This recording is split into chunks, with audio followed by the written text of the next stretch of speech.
Good evening, guys. Welcome. Okay, and turns out that... Damn. That I left my interview screen up from last night. Oh, that's a bit of a shame. There we go. We're fixed it now. But I hope you guys have a great day today. So some people got a bit confused about my retirement post. I put it in there. I'm retiring at the end of December. So I thought I'd get ahead of it before people offered me any stuff like after December or anything like that, because sometimes jobs and stuff like that get offered in advance. So yeah, I just didn't want to make sure I had like, you know, any things I had to do before, well, I go off and stop casting a lot of Australian CS and just not cast in general. But anyways, so today we've got DXA versus KZG, and this should be a very, very close game. I believe these two teams versus each other in ECL and won a piece. There was no third map, obviously, they're all BO1s. So they won one BO1 each. Now we're getting the vetoes in at the moment as well. And the vetoes are Inferno, Anubis, and Vertigo. That's what we're gonna have. So we could have new Vertigo. Just an FYI, guys, we could have new Vertigo. We'll just get those maps entered quickly as well on chat. Yesterday I did not have it, but I'm very sure the maps are Inferno picked by DXA, Anubis picked by, actually, let's just double check. Yeah, Anubis picked by KZG, and last but not least, Vertigo being left over. A bit surprised that Vertigo was left over, to be honest, because a lot of people have been hating Vertigo. So yeah, KZG banned Dust 2 and picked Vertigo. That's interesting. Very, very, very interesting. Okay, very, very interesting. Yeah. Would not have expected that map pick, to be honest, with Inferno, Anubis, and Vertigo, to be fair. I was actually thinking there was going to be Dust 2 as the final map, but obviously KZG ruined my theory there. So overall, this is going to be a very interesting BO3. Okay, like, very interesting the fact that I don't know who's going to win. Okay, like, honestly, I don't know who's going to win. It could be a 2-1 to either side. Profico was on last night saying it was going to be basically a 2-0 to DXA, but I don't believe that's going to happen, to be honest. Like, I think it's pretty brave to say a DXA BO3 is going to go, just going to go 2-0 to any team, actually.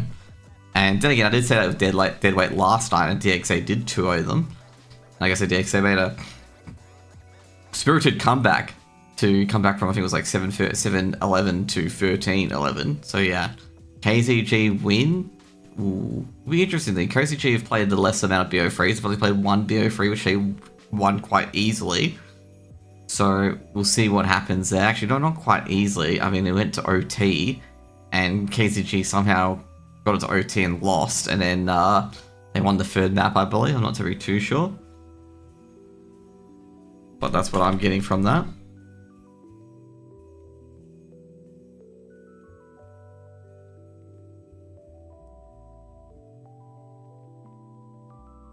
So yeah, like overall what I'm thinking, it's going to be probably pretty close.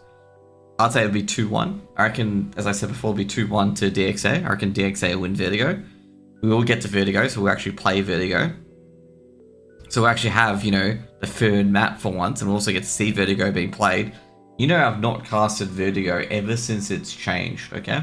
Not casted it, so it'll be great to see Vertigo in its new form. We're in the servers at the moment, but none of the players are in because it's a 6 o'clock start, so all the players just chilling to get the vetoes done early, and now we wait. Now let's get to the teams, okay? So you guys want to look at the teams, okay? So teams are here, and hopefully this panel's correct. It is, so you can see here, there's the team names. You got KZG, DXA. Funny enough with KZG and DXA, they're the only teams in this tournament, I believe, that have 3 letters that are an acronym. Obviously, DXA is a acronym of Dynasty and Arena combined, if you guys don't know. And KZG is Killzone Gaming, which does a lot of Counter-Strike servers and whatnot, such as retake servers and whatever. So they're in that space as well. And they have an esports team as well. So they run a lot of KZ, retake, anything you want. They run it. They have a single owner who is a pretty good chap to talk to. I talked to him at ESL Challenger Melbourne. Now, for KZG, you got DXA and Bingovi, then you got Estate, Hassie on the AWP, Jinxie and Samuk. So picked up Jinxie from Arcade. And then on the DXA side, you got Keo, Lucas, Motion, Ruffleco, and Cray. Nah, Cray's not making a return. Okay, I thought I'd troll and be like, Cray's back, guys. Okay, but no, Rocky is gonna be the last, and Rocky has been an interesting pickup for DXA. Rocky has been fragging out quite hard, but nothing escapes the heart and soul of DXA, being Ruffleco. And Ruffleco had an amazing game yesterday. Ruffleco got 51 kills over 2 maps, getting 25 kills in the first map, and no, 26 kills in the first map and 25 kills on Nuke, and was leading the charge on those entries in particular. He got a couple of kills on the entries on Nuke on the T side, which got DXA over the line, given the fact that DXA's T side was literally was pretty awful, and their CT side wasn't that strong up until that point, until Ruffleco started getting massive entries onto the B and A side. Ruffleco seemed to be leading the charge, getting 1 or 2 kills, and DXA started to go on a run, and not really much the fellas from, I forget what team they were playing for, Deadway, could really do about it, because Deadway were just getting absolutely destroyed. So yeah, last time these two teams played, as I said before, they both played against each other in the BO1s, the 2 BO1s in the league, and they both went 1 apiece, so no teams with the tiebreaker over the other or anything like that. There's no team that you expect to win in particular. We're probably going to get a pretty good game. I'd say, as I said before, 2-1 to DXA. Now, overall, I've got to say these teams in particular, they've got a lot of players that have played in the various amounts of CS. I'd say probably the newer teams, probably KZG, compared to the players in DXA. I remember Keo playing in Relegations, I think it was in 2019 or 2020, I'm not really too sure. Lucas and Rocky are definitely new. Like, I think they've played a few seasons. Motion has been around various teams, and I do remember him being in a few rosters, even in that Chiefs rosters ages ago. Now, KZG, they're a relatively new team. I think Mingovi is the only player that I think is in the last, like, basically most of these players in KZG I've known for like 1 or 2 years at max. And Mingovi, I've known him for like 3 or 4 years because he played in a few other rosters as well before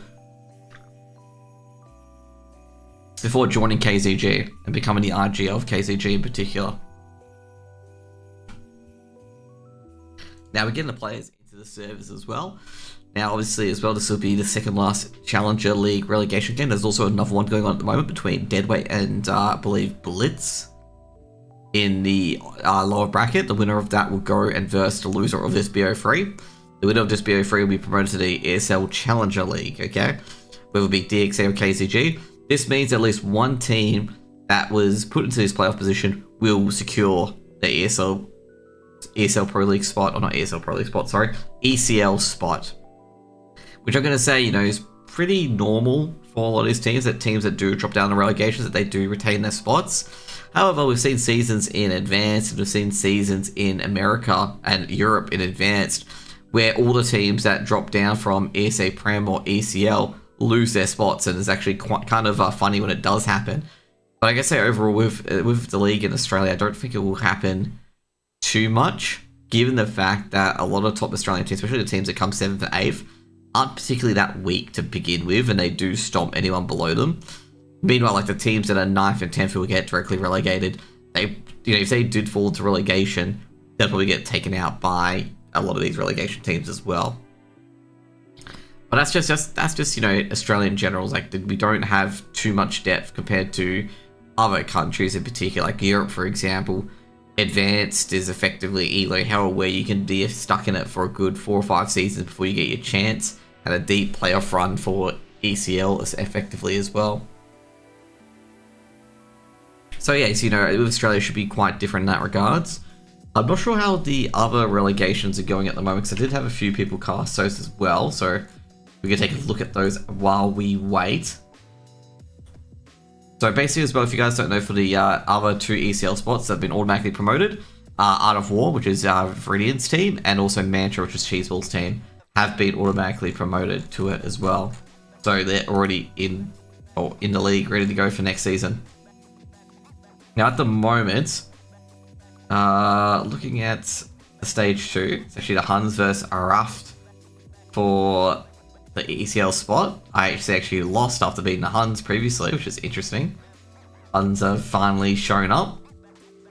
given the fact that the Huns were pretty pathetic, to be honest, against IHC. Do you have the IP for the Blitz game? No, I can't give those IPs out. You have to be an ESA partner to cast those games. I can't give any of those IPs out.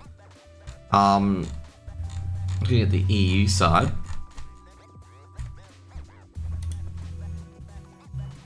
For the EU side, I gotta say, I think there's they're in stage 2 already, and basically the winners will advance, which I think is Eyeballers versus Arcred, and then 10-0 Tenacity versus Amiga. Funnily enough, those are all advanced teams, including Eyeballs, because I believe Eyeballs were not. Eyeballs were a challenger, actually. Tito, you can't give IP out, dude. Hooksy is still a 2K Hooksy.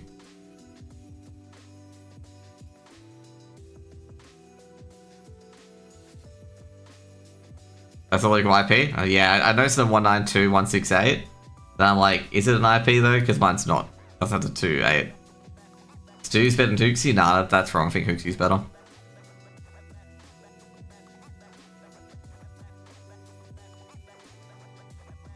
Like, anyone who thinks Stewie's better than Hooksy is, I guess I'd probably... I don't know. I was gonna say, I just don't see it, because, like, Hooksy's, like I say, Hooksy's a lot better overall than Stewie. I think they had a one-off good tournament because both Nico, Hunter, and Nexa actually... Oh, not Nexa, sorry. Nico and Hunter and Monacy all performed together. And that's, like, the win condition for G2 is just Nico, Hunter, and Hooksy performing. You can have a standard IGL that manages the game well, and your star power will carry you through everything. I don't think Stewie, the discussion between Stewie or Hooksy is absolutely dishonest because none of them give the win condition for G2. Anyways, let's get into the game. Because the win condition is whether Monezi, Hunter, or Nico frag out. Like, honestly. Hooksy washed. Oh, I gotta say, Hooksy's never been a big fragger to begin with, to be honest. But he's not the win condition for G2. This is what was puzzling for everyone, included myself, when they got rid of JKS for Nexa. It's just like, and then someone said, "Oh, they need a second round caller." Obviously, that's a hunk of crap because Nexa's not calling. So it's really, really confusing.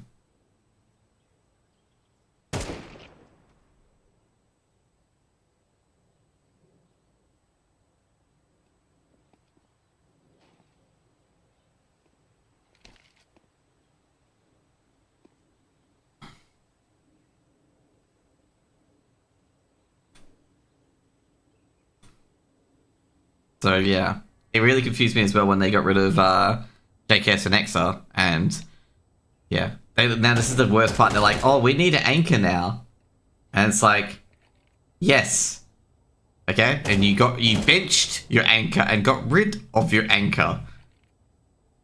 And if they want an anchor player, they're gonna have to spend a lot of money on Sush. To be honest, the only person I really see if you want to spend money to get a good anchor, you got to go to Heroic and get Sush. That's all I'm going to say. I think Sush is probably one of the strongest anchors in the game.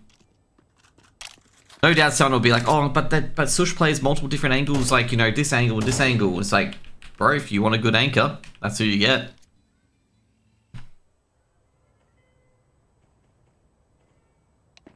But yeah, as I said before, the discussion between Hooksy and Stewie is completely missing the point of why G2 performs.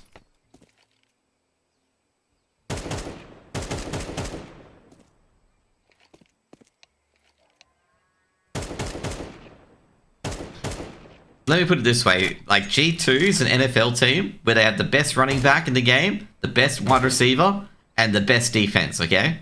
Your quarterback means very little. Like, your quarterback means very little. As long as he just does the passes correctly, can manage the game, your team's gonna win. Okay?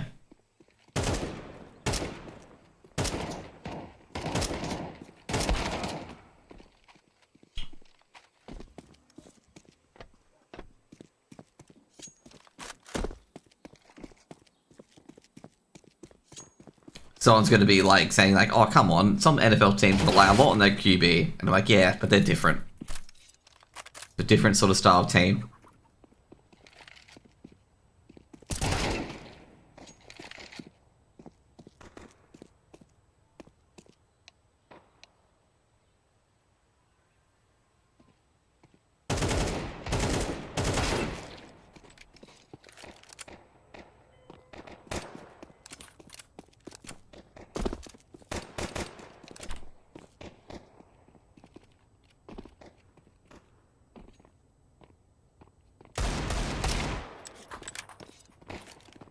Did G2 get eliminated or something? Oh yeah, that's right, I did get eliminated from Blast. I completely forgot about it. I know FaZe got eliminated. I gotta say, FaZe... They're gonna have... FaZe have Arsenal syndrome at the moment, okay? Where people want them to make changes because they don't finish first, okay? So they finish consistently second, third, in the running. But since they don't finish first, everyone's thinking they should replace them. This is a qualifier game. Winner will qualify. For ESL. But, yeah, some people have been suggesting for FaZe to replace players. It's just like... Bro, if you're consistently getting second and third places, you don't need to replace shit.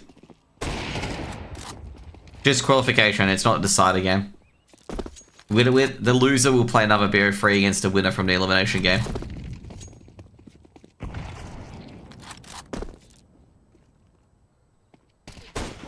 Also, Aurora winning against Mongols, okay? That one I didn't expect, to be honest. Oh, if you want to see the relegation bracket, it should be here. This is obviously not on HLTV. I think it's on HLTV, I'm not sure. But it should be here. Let's put it on bracket anyway. Oh no, I know it's not HLTV, I meant the bracket itself. Sometimes HLTV do have the brackets, but don't show the games.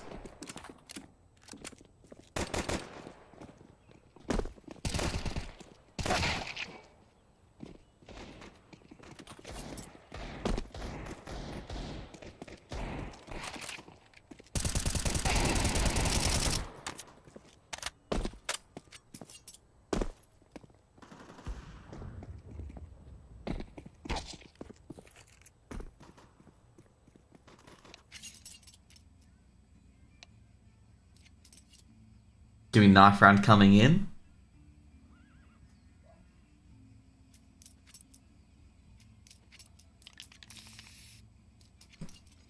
For ESL Challenge, I'm going to say, the most surprising teams have made it to semis already. Which is obviously Aurora and Ants. I was going to say, did DXA forget they picked the map?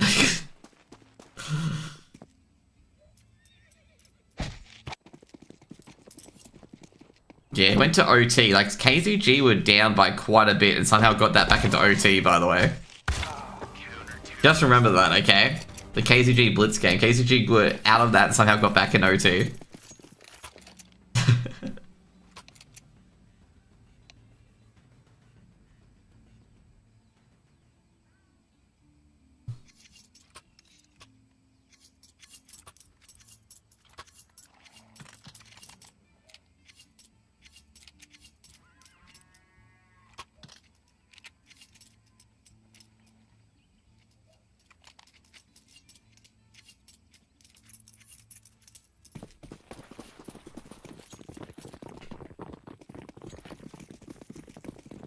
Dualies, USPs, Smoke and Flash from Mingovi, and they're rushing down middle like Vitality.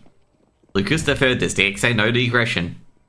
Rocky, oof, taken out by Jinxie. Lucas to trade. And they might be trying to just run their way to the A site. They just go around the distraction, go into a different direction. They've got middle KZG, but what they don't have is Kyo through to smoke. Kyo spots one, takes down Mingovi, might try and get a second here. However, actually got to say, DXA have decided to just pull the pin. And geez, Kyo's really sped up. Kyo speeding up towards the B site. Only one player on it, and it's a State, and the State delivers a mammoth blow to Kyo. Could be a 3v3 heading to the A site. Two players on it being Hassi and Samux. Sound needs to be turned up a bit. There we go.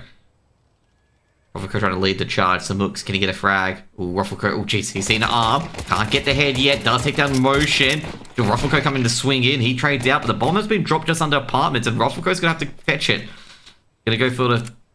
Ooh, sees a player, knows the player's at Wagon now as well. He's going to plant for Cold Zera. We'll get the bomb for his team. Rufflecoat. Just getting attacked from behind, and Hassi only needs one bullet. First round for KZG. Yeah, because I turned it up a bit. Basically, I gotta say right now, my mixer's not saving my profiles. So the audio is always down by default. It's really annoying.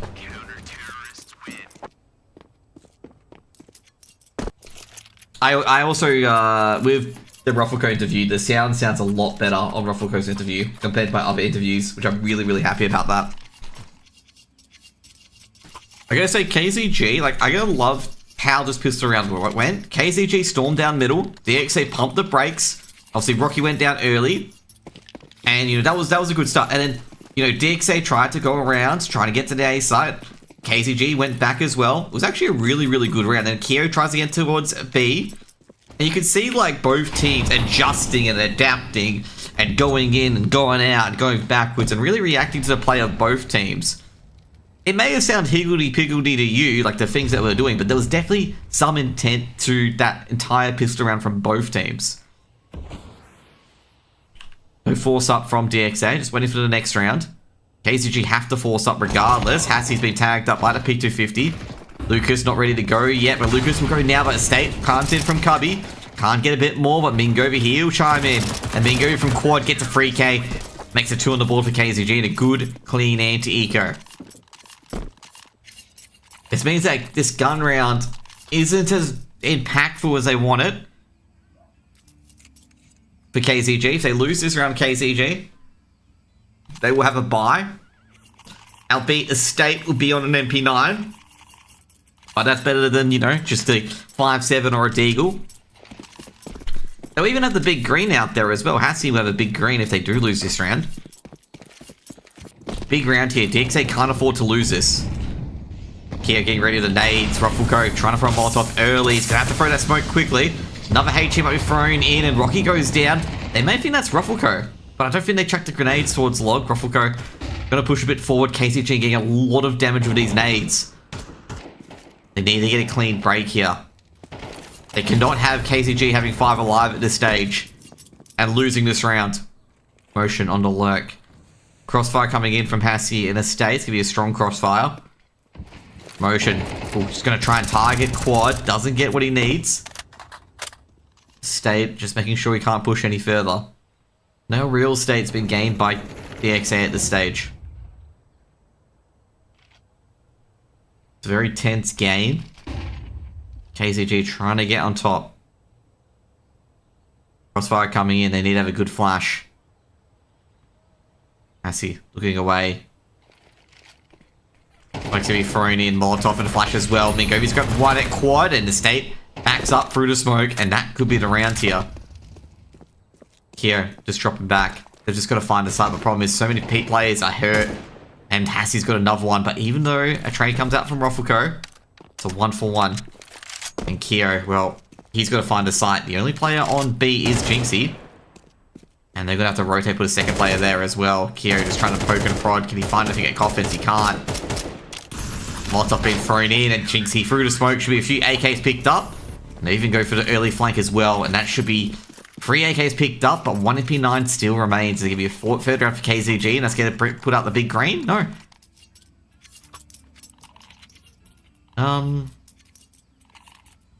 They're going for an anti-eco. Okay. Bit surprised that the second MP9's pulled out from Mingovi. I was expecting an M4 or an AWP to be chucked to Hassie to be picked out, but second MP9's picked up. I have no idea where to watch Blitzfeed Headweight. I have no idea if anyone's covering it today. No one was covering it on ESA broadcasting, just an FYI. So I have no idea. Motion to Deagle. They've got a few Tech 9s and Deagles. If Blitz and Deadweight's still going on after this game, I'll probably cover it. Ooh, jeez. Jinxie steps into it. Rocky's been heavily attacked as well, but Rocky gets the 1 Deag. The 1-for-1 trade. Neither gun's recoverable. Meanwhile, the Tech 9 push. Samux is a 1-for-1. Ruffleco has heavily tagged up, and Hassie will be able to finish it. It's 2v3. No gun was picked up at all, by the way, so there's just Deagles and a Glock on Kyo. Rocky's been seen, and Rocky is going to be drilled into it. Now, Kyo should be able to grab the MP9. Kyo. Flashbang's thrown in. Kyo's checking WAG and doesn't see anyone yet. Kyo go for the bomb plant, but he can't at the moment. He's got the MP9. Oh, geez. Drills the state. He knows Hassie's coming. Molotov's getting thrown in, and Kyo doesn't get the headshot. The crosshair placement's just off 4-0 to KZG. There's no way for me to know to scroll the Blitz game? No, there is a way to know to scroll the Blitz game.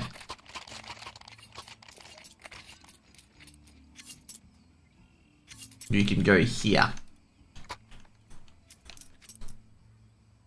You just go through Wikipedia. It's got all the games there.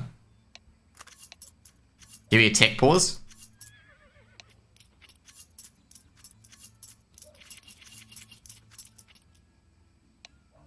Okay. DXA did a bit of damage there. KZG not electing to go for the AWP. Still no AWP in play, just an FYI. They're going all rifles. Profit code DCing, of course. Come back into the game.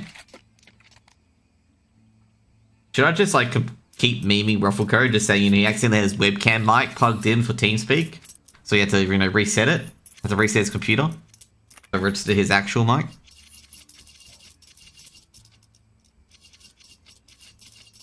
KZG let a bit of money that round, but not too bad. They got 4 M4s. No more MP9s, and now it's a gun round.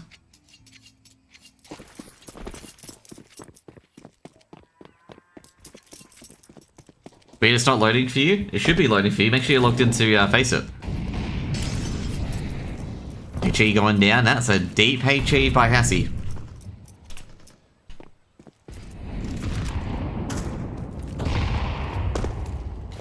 Another HE is going to hit Jinxie for a bit of damage. Ruffleko, I think, saw Jinxie. Another HE. Jinxie's going to be careful. Ruffleko going to receive a nade back, and that should kill him. Ruffleko swings out, and Jinxie is going to melt him. However, Rocky does trade back. Takes down Bingovi, though. Didn't take down Jinxie at all. Meanwhile, quad cross has been cleared up. Samux has been dropped off the balcony. Well, Samux has been seen. Does take down Motion. Motion, not a chance.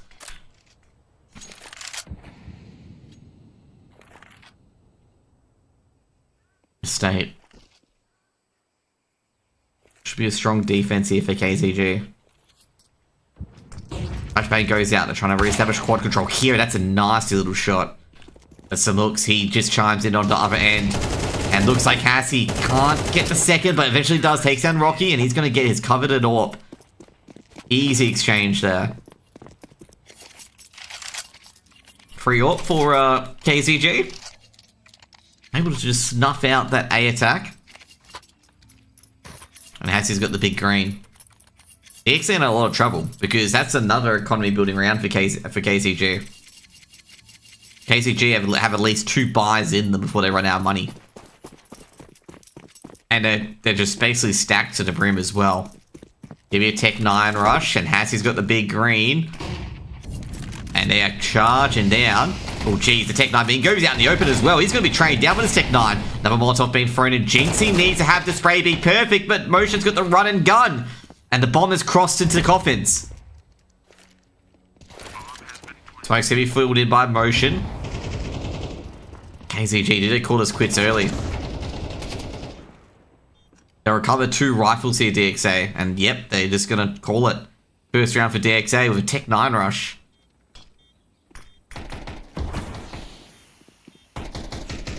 Absolutely diabolical and anticlimactic. Well, the rest of the Tech 9s are starting to charge in. Now, Tech 9 Motion. Oh, geez, Estate didn't reload initially, so he lost his gun as well. They've given over 2 AKs and an M4. Thinks they get a first round aboard. They get 3 rifles to boot.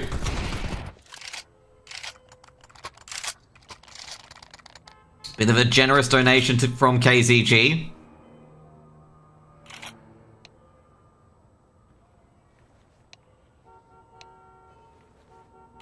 I'm just gonna be honest, I don't think it's crazy that no one is streaming the other relegation game. Okay? If I'm gonna be real with you, okay? Like, a lot of people don't have... Let's just... Okay. I sound bad saying this, okay? A lot of people, right, like, they don't get paid to cast this stuff. And they rather do other stuff. Okay? That's pretty much it. And you got a lot of people who like, you know, I want to cast a good game, okay? If it's not a good game, they don't cast.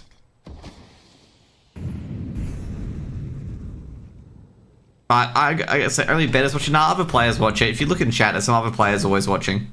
It's been Govi. King Govi takes down Motion. Estate. Oh, he does see the shot of Kyo. And Kyo just sprays through it. They could be on. Actually, never mind. Ruffleco on the lurk. This is actually an interesting sort of, like, which site they're going to hit. How come the maps didn't update? Did I stuff up the maps? Yeah, I must have. RIP. This is a very interesting setup because both players in apartments. Kyo is dead. Good flash. Did that not update Rocky in a 1v2? He's got the bomb. He knows Mingovi's in pit. He's going to take out the balcony play. He knows Mingovi's there. Oh, jeez, doesn't get it.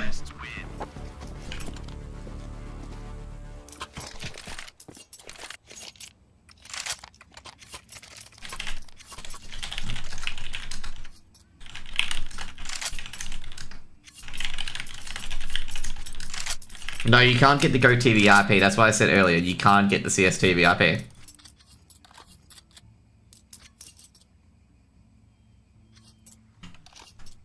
Because you have to be an ESA partner to cast a game. So that means the CSTV IP is closed. I've got to say, KZG could quickly 2-0 this, but then again, it depends on their CT side of Anubis. Because they are absolutely clowning DXA at the moment. Being a very, very strong counter-stratting from KZG. Like I say, this one was a weird round because Kyo got into the back lines and 2 players are pushed into apps. It's a very, very weird sort of round. Double HE to the top. Jinxie's just going to abandon it and they're going to run over that Molotov as well, but Jinxie does so much damage.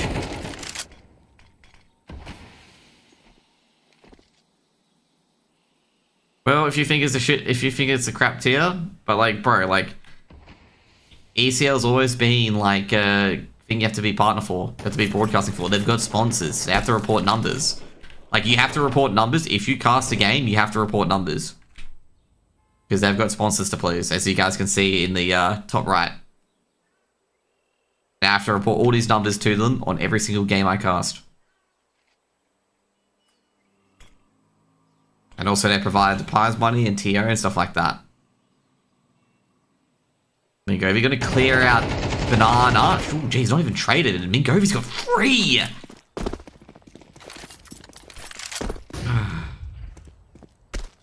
I've reported all my numbers other than the last 2 games. But I'm going to say right now, you can apply to be an ESL broadcaster. It's fairly easy to apply for it. They'll take a look at it after season.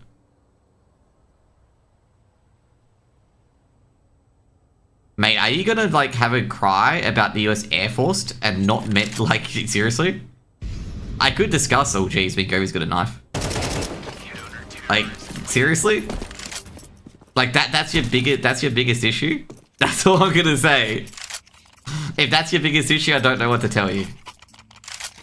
I'll do it when I'm not casting ECL, basically.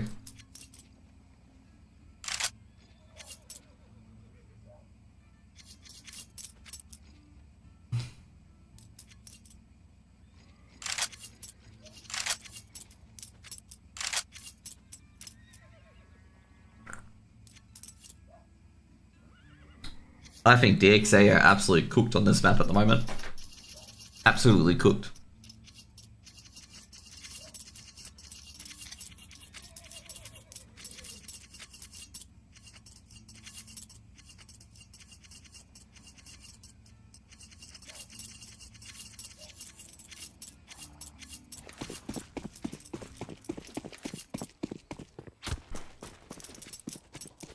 Like, DXA haven't been able to get anything going, and KZG still have all that money from 5 rounds ago. Oh, utility's just beautiful. James is dead. Keo, though, has a bit of an opening. Will have an opening. Trades out. Good work by Keo. Do they notice their third player here? Yes, they do. Keo's a smart man. Keo traded out by Jinxie, but Jinxie... he's going to go for this duel, actually. I'm very surprised he went for this duel. Try and get the third player out. 2 for 2 trade on Banana. It's an encouraging result for DXA. Very encouraging result. Given the fact that usually on Banana, they lose like 2-1 or 3-2. Or even 2-0. Or 3-0 like Mingobi did last round. So it's encouraging they've got an even Stevens approach here. Rotation still stuck on long. Oh jeez, Jinxie's under a bit of pressure. He could be caught here. He's gonna smoke it off. They're not gonna respect that smoke bait. And Rocky gives them a good right hook to the face as they get into B. And this is just gonna be a save call here for KZG. No information. Hassie's gonna rotate over. But he's probably gonna quickly see it's not gonna be worth it.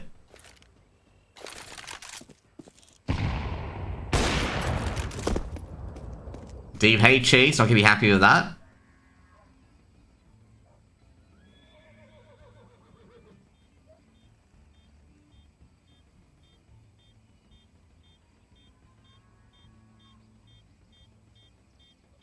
I say the first time that DXA has you know got an even 2 for 2 on Banana. Like the main key of winning that round there was just getting onto B. And they take out Jinxie, you know, for nothing as well. Gotta be careful here, Samux. It's Rocky, he's here, but oh geez, Samux loses the M4 after round. Not too bad, they've got a lot of money anyway, so not too much of a loss.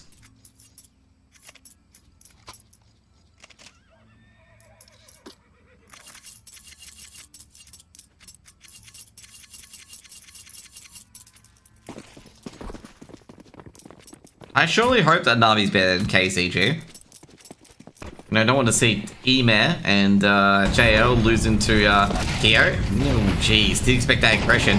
Estate should be traded out by Rocky and is. Bit of a battle going on here. Hassie's got too many targets to look at. And he's going to be aggressed upon, actually.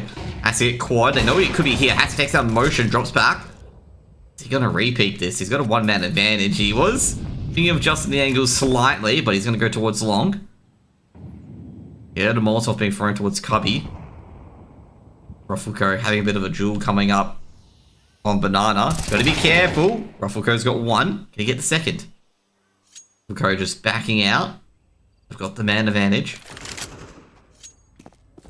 And, well, DXA. Hassie's been taken out of the round. Jinxie's actually expecting Banana. Doesn't see anyone yet. Is going to be caught out here. Oh, geez. Ruffleco needs to trade. Needs to swing. He goes down too. Jinxie's seeing a leg. Going to recover that bomb. And Jinxie's got a 2k that, I've got to say, I'm a bit surprised that he got. Given the fact he was not looking the correct way. Some hooks and boilers just cleaning it out. Rocky's going to get the timing. Perfect timing, actually. They don't know where Rocky is. Rocky just passed by some mooks. He's not even aware of it. Some mooks will hear it shortly. Coming in via lane.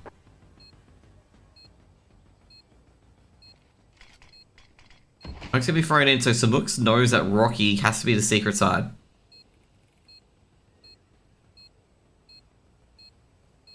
Samux just waiting for backup being in Jinxie. Jinxie rushing over. Checking crew called Zera, and is going to be realizing now he's going to be in the smoke. So Samux spots the leg. Using Graveyard Rocky, trying to make this 1v2 work, but traded out by Jinxie. Very patient retake from KZG. 8 rounds on the board.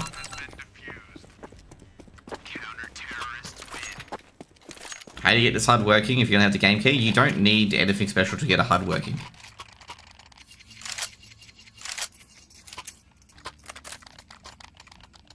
Like if the HUD just links up to the game, it works. As long as you do the things as you just do it is you know, as long as you do the things that tells you to say and whatnot. But to be fair, you have to do 1 or 2 things and the HUD just gets working by itself, like what the score is and stuff like that. That's all done for you. And what weapons are picked up and whatnot. Rocky and Hassie having a bit of a duel at Banana. No one goes down, or Mingo's been hurt. HE is a pretty deep one as well, having a bit of a duel. Hassie's under a lot of pressure. Ruffle Coat Alert is doing a lot of damage.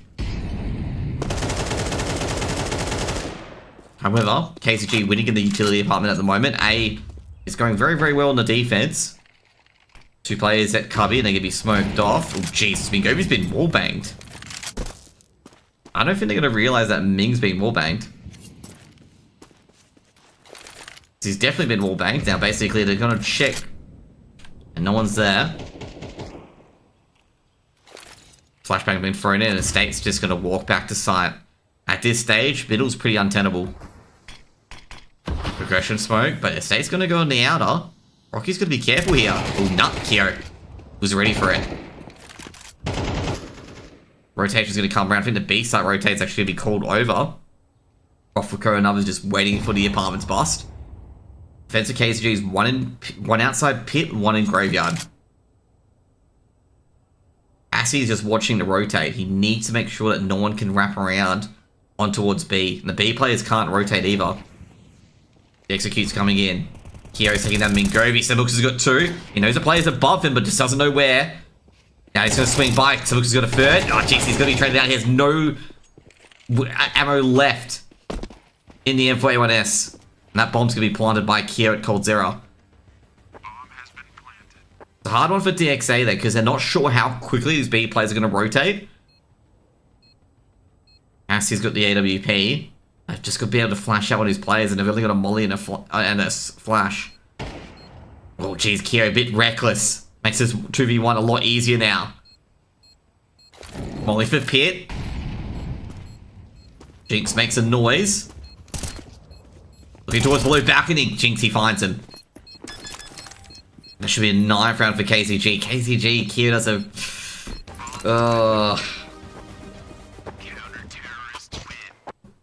Not the greatest 2v2 play there. Not a good 2v2 player. Kyo was trying to be cute, trying to move to a different area. Caught on that rotate. You just kind of have to play it in here, man. If you're stuck in here, unless you go to smoke or anything like that, you just gotta stay in, okay? Just gotta stay in.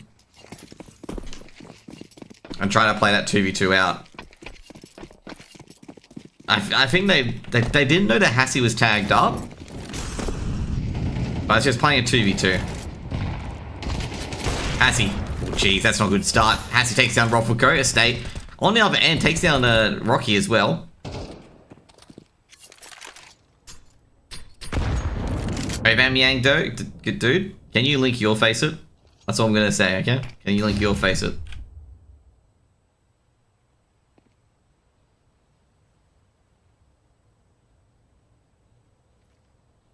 Estate. Here, he's not checking cubby. Oh, he does check cubby. I was gonna say they put the flash for cubby and don't check it. That could have been diabolical. Why is Caster salty? Bro, you basically said they're not gonna win because they have a level 9 pug. And I asked you to link your face it. That ain't salty, bro. It's KZG, clean up the half 10-2. I just want to know your face it. Like, I want to know how good you are, because if you talk shit, you better back it up. Because that's why you don't talk shit about players. Because you don't know.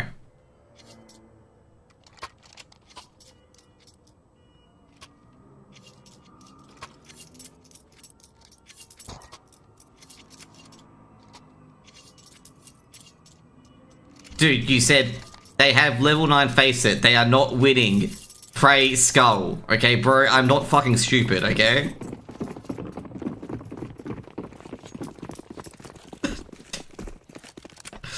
Neo. If they had you on the team, it'd be 2 extra skulls, okay? And 2 extra prayers.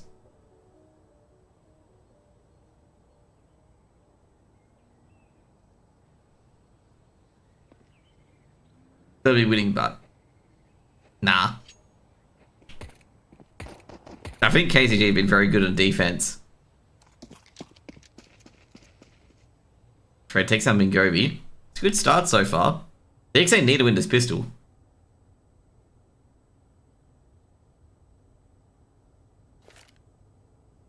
I don't even know motion, bro. I'm just saying, like, you shouldn't talk shit about people you don't know about. Jinxie looking towards quad. Rocky the trade. This is actually getting really, really antsy here for KZG. Okay, that was very interesting. Samux is getting up and personal in Motion's face. I have no idea how Samux is going to get that kill very quickly, given the fact that the Glock is just better at close range. Ooh, geez, Samux takes that Ruffleco, makes it a 2v2. This is going to be a hard retake here. Very hard retake. Make it even harder. KZG put 11. A 2v4. That is not going to look good for KZG. Not for KZG, for a DXA there. Not going to be looking good at all, especially down here. Like, obviously Samux, like, took a lot of damage, missing a lot of Glock shots, being super close here, okay? I was a bit surprised that KZG got the plant, let alone the win, to be honest. I have no idea who Elf Milk is, and yeah. I've just heard him talk crap on, like, ANZC, and that's it. I haven't really seen him play, so I don't know. You know what? You can just get out of the channel, okay? All you've done is troll and just stir shit.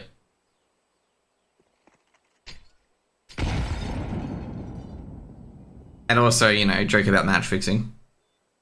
We know what you're going to do next is going to be overtaken by Ruffleco. You're going to, like, make some joke about Oceanic being a match fixing region and then link the ESL report. That's pretty much it. So it's just like CBA. Like, we know your act, we know your dance, it's just, like, boring. Assy, beautiful. Taking down Motion at quad.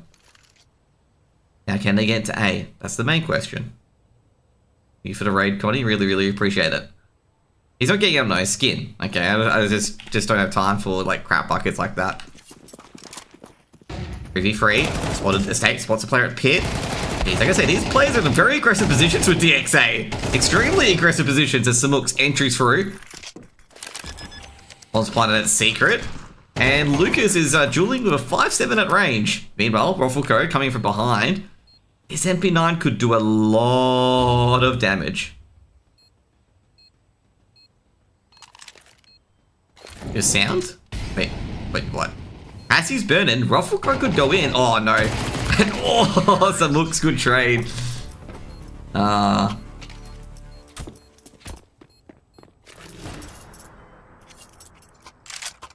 Sounds fun. Have you plugged in your sound, Connie? Thanks for the raid. KZG on match point. That's win 13-2 on Inferno. And, you know, James was right. This game could be over by 7:15. Ruffleco said yesterday this game would be over by 7:15. And it could be over by 7:15. But with a KZG 2-0. You know, we should get Ruffleco on for like 5 minutes before we interview the KZG player that I want to interview. And just be like, hey, Ruffleco, how did the game end up? Will you shave your head if they make a comeback? Dude, if Complexity win a major, I'll shave my head, okay? Because I need that bold buff, Trinker, okay? I need that bold buff. Okay, I'm gonna be, you know, bold, okay? If it improves the Legion stats, it improves my stats, okay?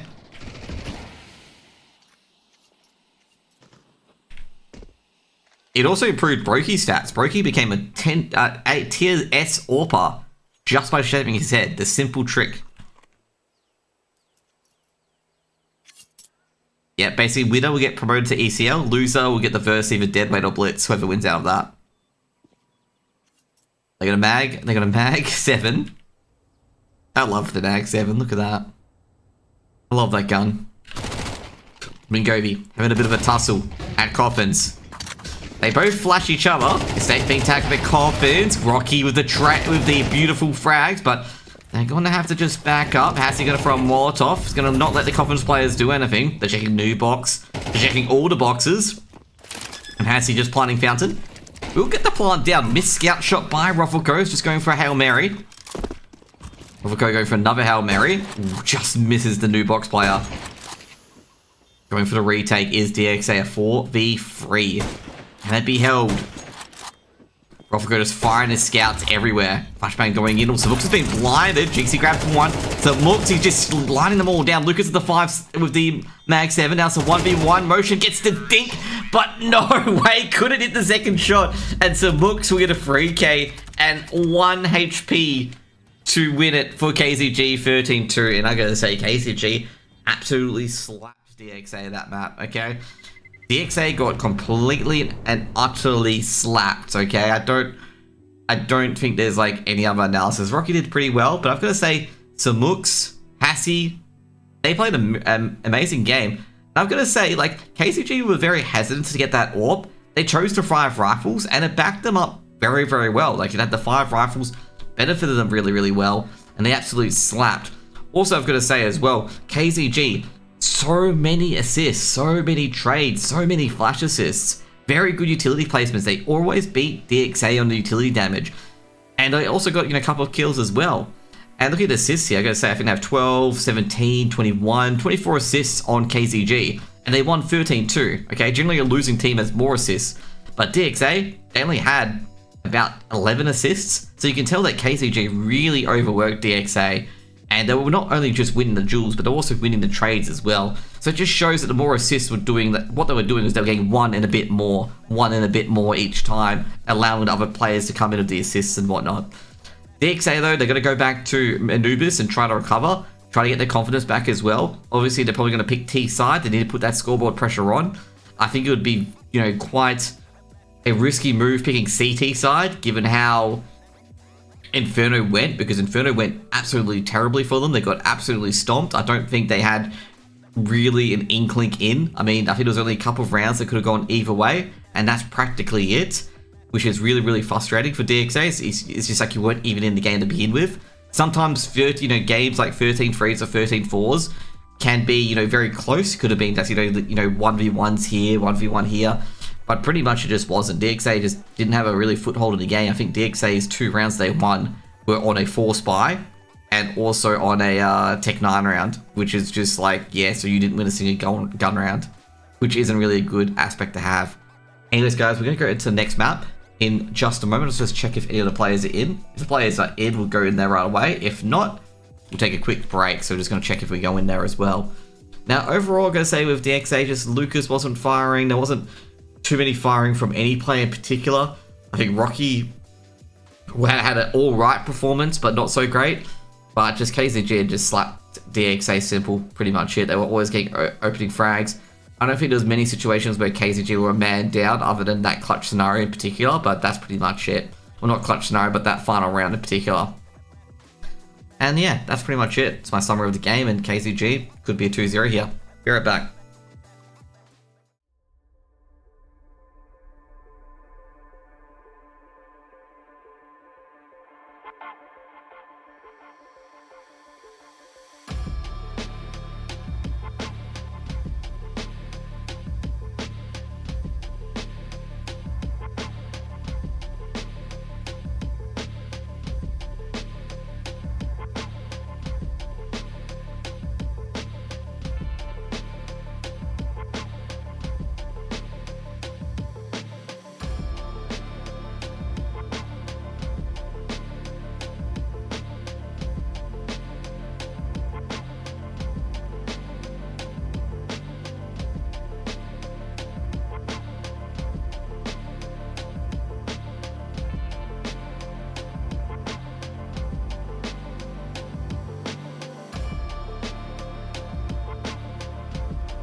Yo, what's up, guys?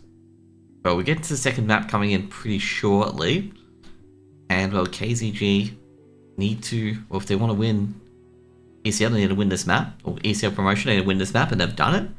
And DXA is going to come in with a reverse sweep. And if they can't get that reverse sweep, it ain't going to happen. What a blowout. Indeed, it was a blowout, actually. It was a complete and utter blowout. Poor DXA just didn't really have a chance, to be honest. Did not really have a chance to get into Anubis.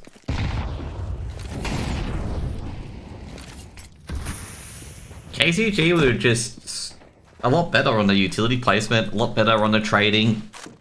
Because everything was going right for KZG, and nothing was going right for DXA at all.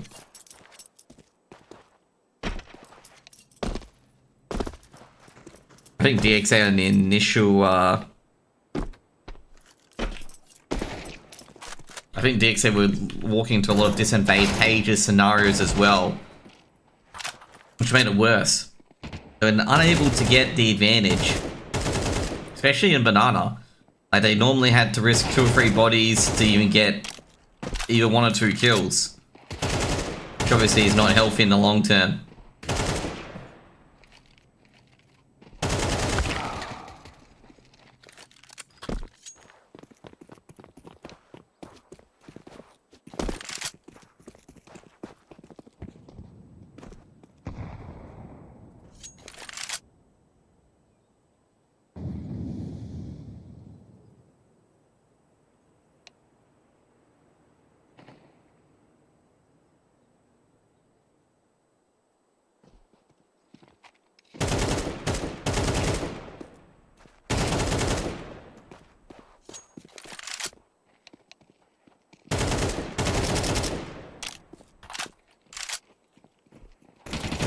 Wait, can I watch this be dead weight?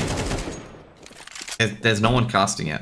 And there's no Go TVs because I can't give them out because they're for partners only. You can go and watch it on Face It, I believe.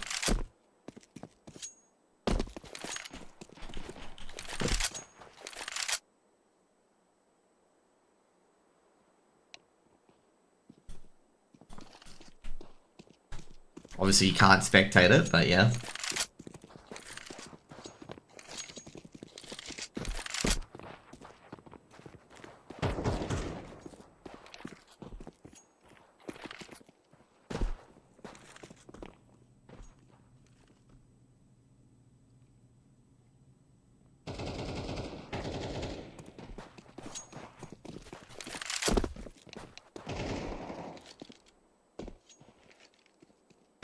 This one, map 1. Yeah, I was going to say Blitz were looking at taking map 1.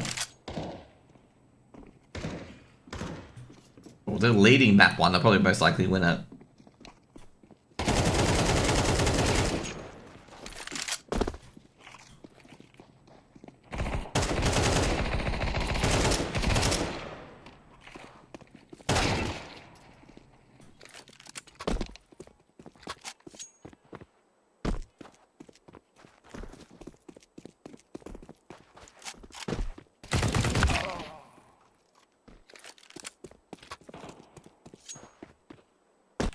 Well, it's not showing they've won map 1 yet, but I assume they're going to win map 1. They're up 12-6.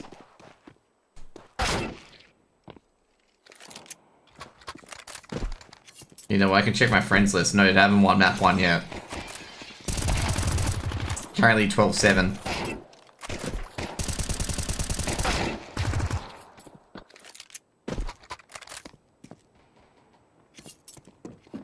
Using 13-2 on your map pick has to be embarrassing.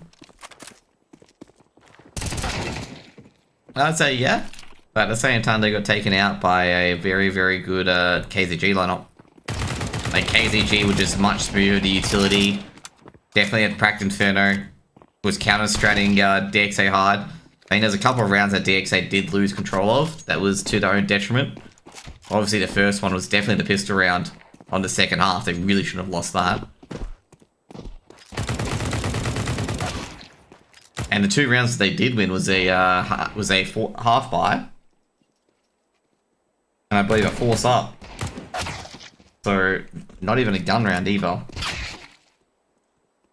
But they won the harder rounds to win.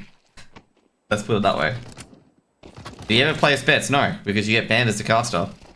You're determined to have inside information.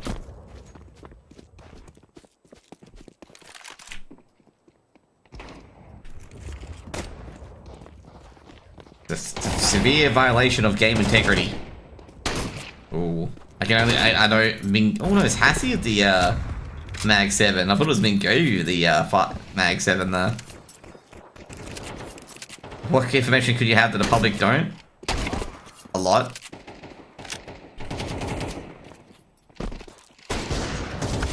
Like whether a player's, you know, under the weather, having a cold, scream information, veto information. Why is it so bright? Because the sun, Riley, okay? The sun, okay? This thing, okay? That's why it's so bright, okay? You happy? It's just shining a bit brighter today, okay? Anyways, here we go.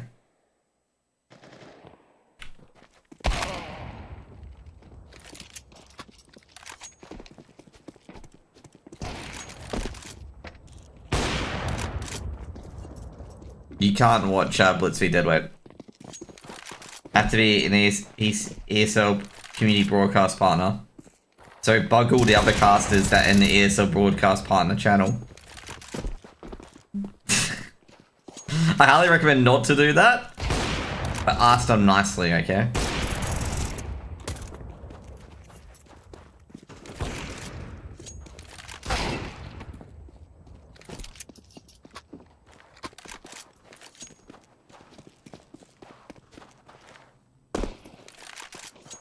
Did the state just Zeus Kyo? He did too.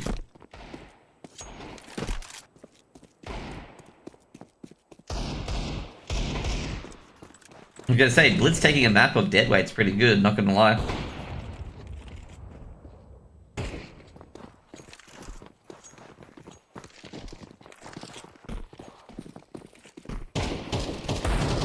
I love the scout.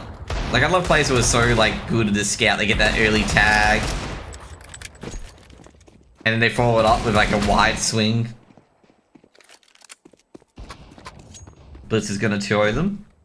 Could be. I'd say Blitz are a fairly decent team, to be honest. Rufflecoat was giving him a lot of plaudits. Did Kyo miss a Zeus to get Zeus by a state? That is pretty bad, not gonna lie.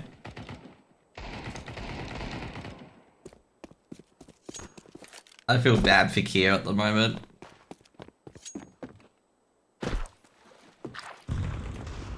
I remember one guy, this is for the EU advanced games, every single time, okay, this guy would go private bookie, okay? Every time he would say, oh no, do a private bookie. And he's like claiming he's getting like $3 odds, okay? And I'm sitting there going like, nah man, you're BS, okay? So, he literally melted down, which is actually really, really funny over this, okay? So, what happened was, he was like, I'm not sure who it was. I think it was like Big Academy versus, no, Nordavin versus Apex, something like that. And he was like, you know, being like, oh, Apex gonna win this, super easy. No way they can lose this. I got the inside scoop. You know, typical bullshit that people say to act like they're better and whatnot, okay? And this poor guy at the end of it, okay, basically Nordavin completely stomped them, okay? Nordavin, like, I think it was like 16-3 first map. And it was like 14-2 on the second map. And this guy was like being like he was going to call up his betting agency, cancel the bets, is clearly fixed, and having this absolute fucking mental meltdown in my chat. And I banned him, obviously, okay? And I'm just sitting there laughing and be like, bro, the betting agency's not going to refund your bets because you're a fucking moron.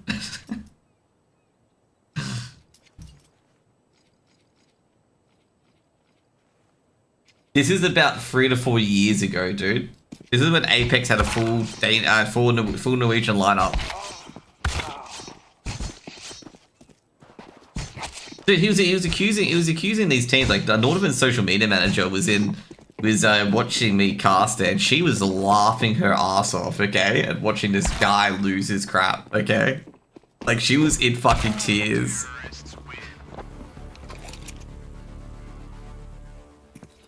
And she basically said, "Thank God they're not in Nordovic's DMs."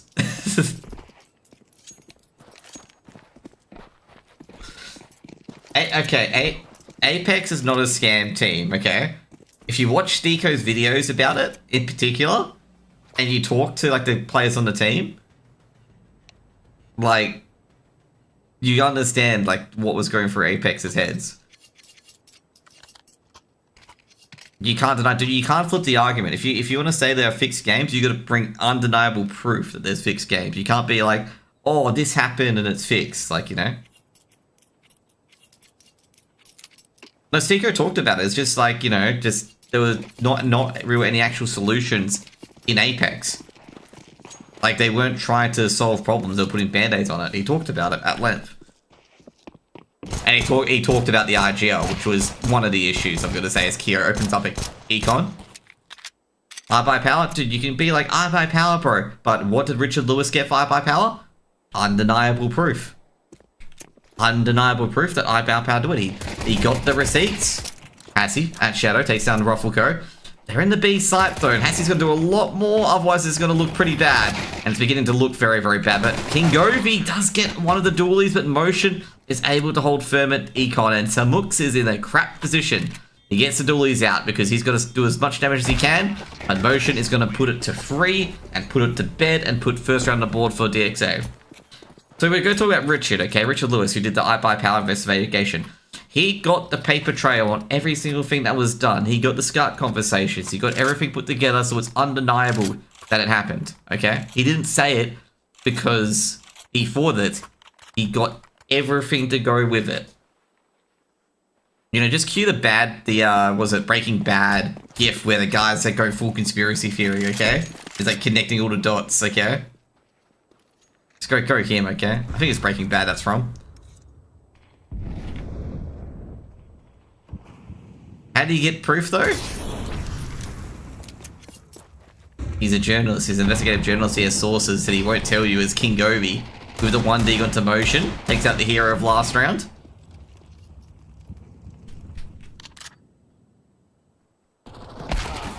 Lucas. Takes out some looks and could be an entry via cameras. But he got his proof in the end.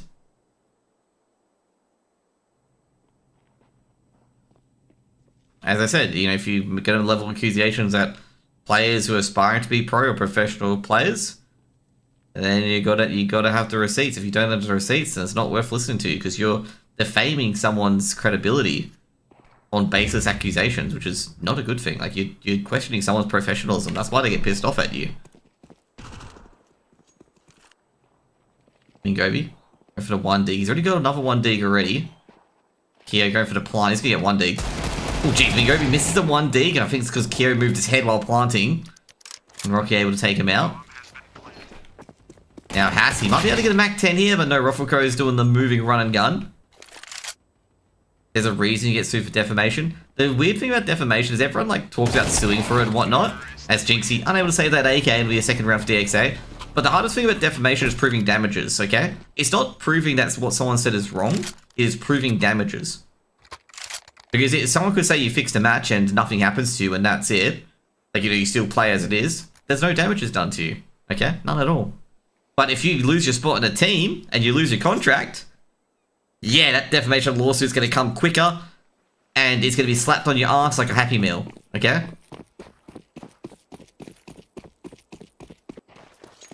I'm not saying there's no fixed games. Dude, are you trying to, like, shape the argument where you win? Like, no, I never said it wasn't. It's just you have to level, like, when you go for the accusation, you have to have undeniable proof that there is.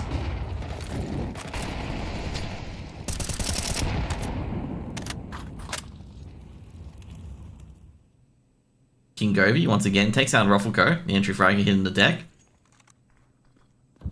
Gobi's pushing into Econ. This is a risky push because Kyo's going to have the advantage here. And Kyo does trade out, but Jinxie, oh geez, just flicks out the gun. I could do the Richard Lewis method and just keep saying, no, I didn't say that. No, I didn't say it. Nah, you didn't listen. Maybe I should do the Richard Lewis method on, like, talking to people. why did I say it, you know? Yeah, but those people, why can't you say it? I'm just telling you, you shouldn't say it. Rocky takes down Passy. Lucas enters on the other side of A, and they have cleaned up that A side so clean that, well, it's a new sheen on it.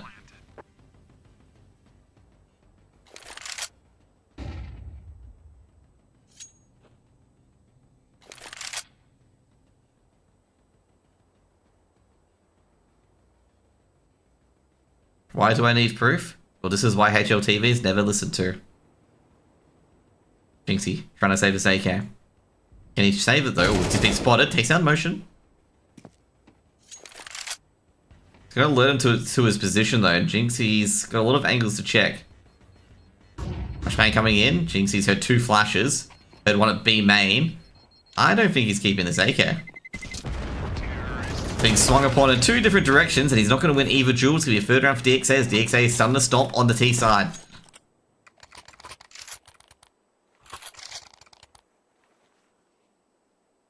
So what people do, in particular with HLTV, when people complain about that stuff, they just assume that they're crying betters, okay? And they don't pay attention to you guys. So that's what happens. So this is what you call crying wolf syndrome, okay? So since you guys cry wolf without any proof, people just don't pay attention to you. You have no credibility. So when you scream it, everyone's just like, nah, he's just lying again. He's got nothing to prove it. And then they move on with their life.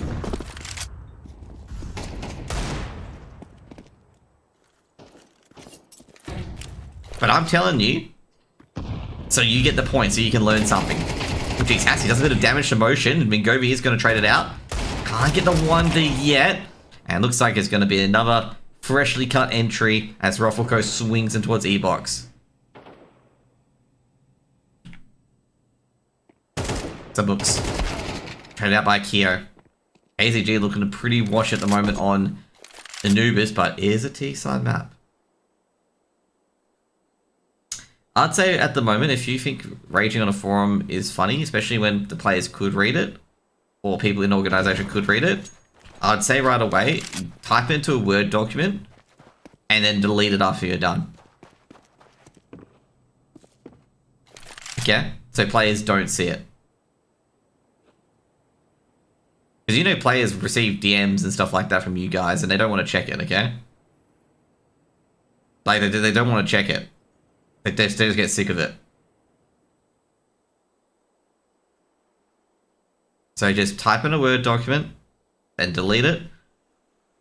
When, you know, it's go out of your system. Or get a punching bag, or get a stress ball, or go to the gym. There are different ways to deal with your stress without... Key players that used to abuse? No, they're not. They're not. They are definitely not used to abuse, bro.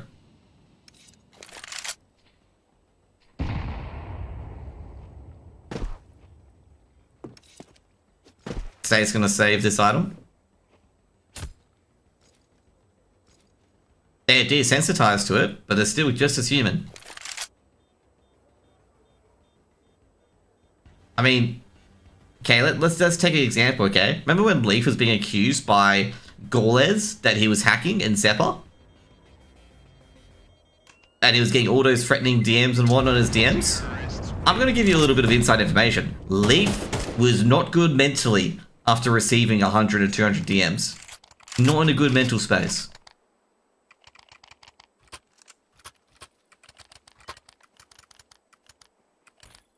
And he was being accused of being a hacker because they beat MIBR. They beat the Super SK team. So, as I said, write in Microsoft Word, delete it when you're done, and that's it.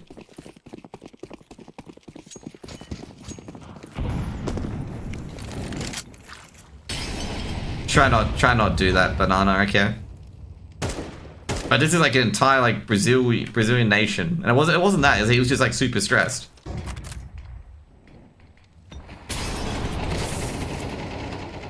Oh god, you are literally dense as fuck, dude. To be honest with you, you are dense. He wasn't being called a hacker. He was getting death threats because of hacking. That's the point, okay? Like Leaf's DMs were really messed up. He wasn't worried about being called a hacker. He was worried that these people would shop out front of his house.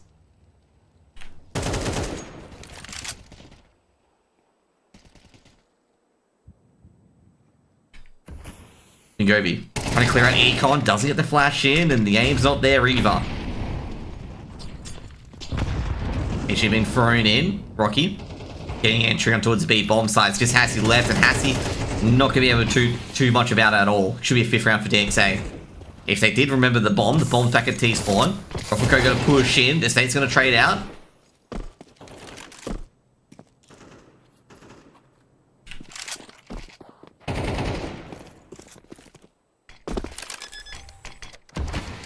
Fortunately, they did not lose the bomb in the backyards. State did pick up the orb.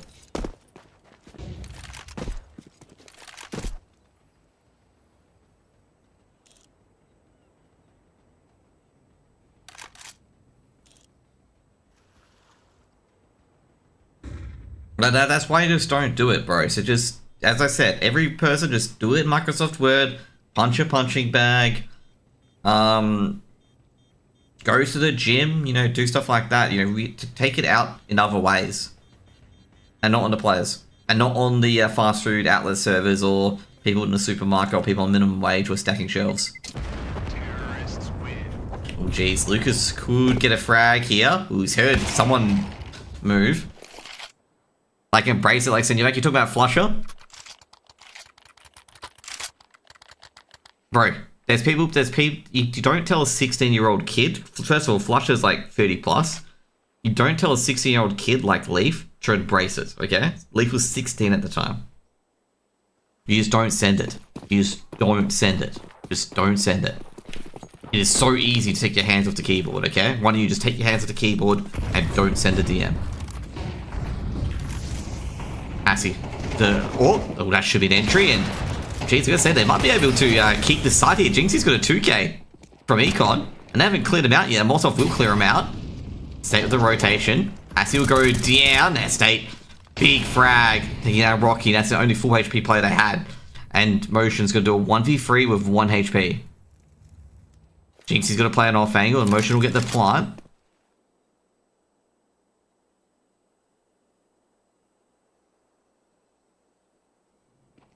Swings out. Motion doesn't get the initial peak. First round for KZG on the CT side.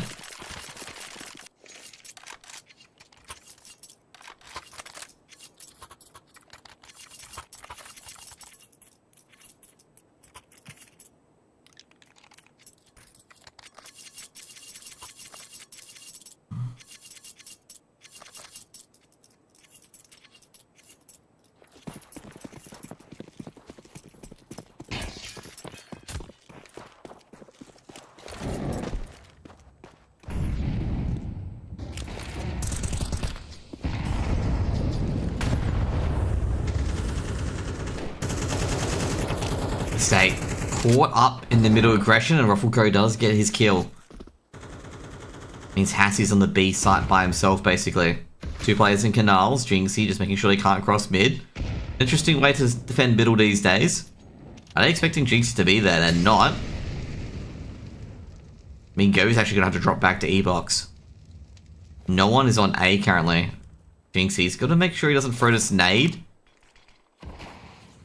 Make it obvious, Lucas looks over towards River, doesn't see anyone. 3 players on B, 1 player in middle. So Mooks, the only protector of the A side. Lucas, I'll see the M4, and that's an easy kill for him. And it looks like there's a lot of aggression coming out towards B. As he goes down and notices 1 player, and he has to be on B. And World has to be clean for Motion, and DXA puts 6 on the board.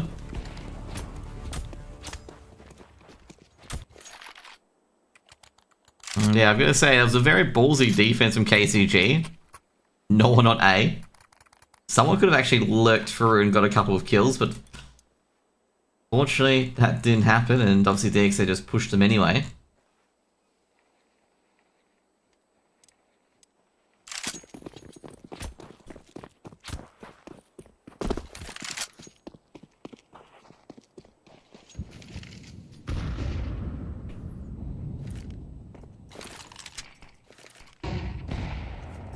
here. Give a nade for a bit of damage. Ingobi being traded for a bit of damage as well. Trying to soften each other up at the moment. Refleco does give away his position. Ingobi is going to throw a little present for him. I say KZG haven't been able to get any sort of advantage at the moment. Thank you, by the way. Ingobi. Gonna throw HE towards Ruffleco. And he's gonna spray the angle as well. And that's gonna be a trade that they needed. Not to keep the chat family friendly, but that guy was just not a good person. Assy. Could catch Rocky here. Does catch Rocky. Oh, geez, motion with the immediate trade. And they're going to rush him towards A. Bingovi, he's got the MP9. Doesn't get the advantage. He's get close up and personal as well. In motion, he's just swinging out. And Lucas, geez, already at the back of sight. Puts 7 on the board for DXA. DXA 7-1 up. Just going to say, DXA just walks into A. Keeps middle completely clear of rotators.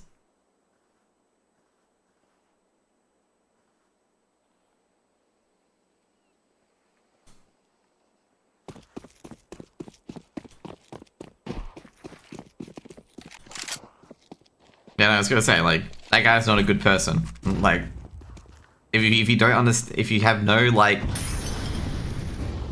if you have no empathy or no feeling to, like, after all of that, like, I don't know.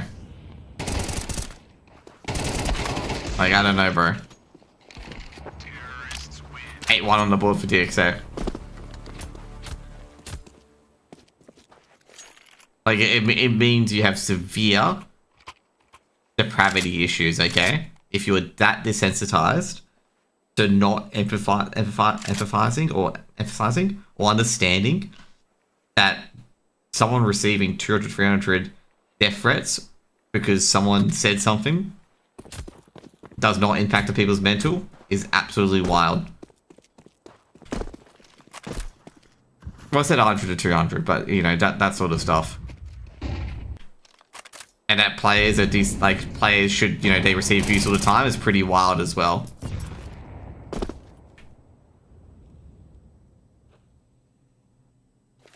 Like, I've had social media managers have to deal with that crap, and that puts them on tilt as well because they have to read it. This is looking good for KZG at the moment. They've actually got an advantage. It's the second round that they've had a 3-man advantage. Lucas gonna throw a Molotov. He's gonna charge in by that smoke, and geez, I gotta say, Hassy, the amount of trust he had in Samux there. Samux was also at a disadvantage as well.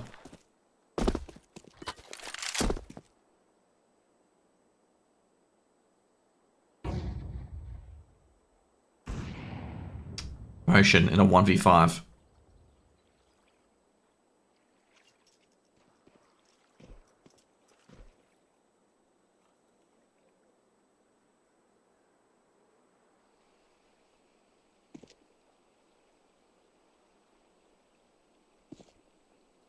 Motion pushing up A. It's going to swing out, but swing out straight to Hassy's cross there. Second round on the board for KZG. They get a bit of breathing room.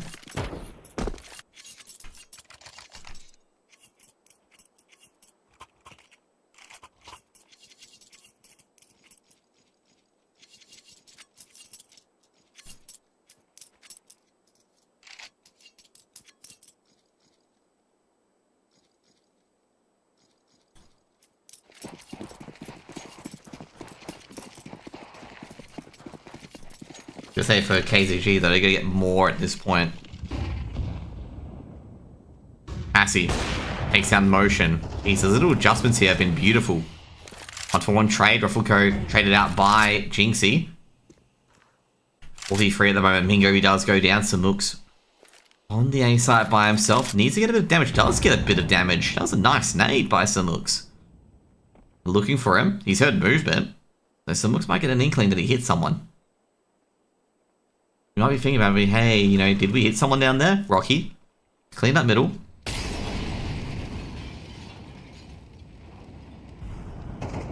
Assy. Just waiting for a player to approach cameras. Samux has grabbed one. Flashbang's been thrown in. Samux sees Keo. Rocky's got the second as well. Samux, he's just already traded it.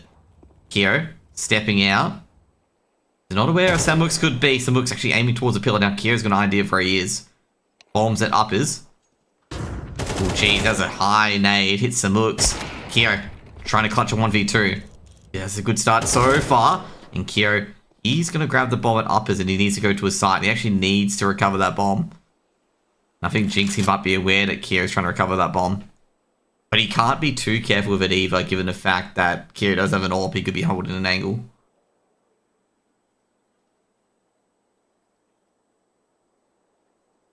Kyo running all the way to the B bomb site.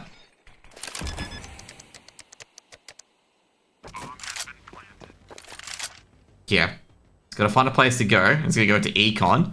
And he's going to peek, and he's going to win. Big round by Kyo. And KZG. Oh, they had a big advantage. They had a slight advantage there. And just let it fall out of their fingers. Had a chance to put 3 on the board. Anubis is such a hard map at times on the CT side.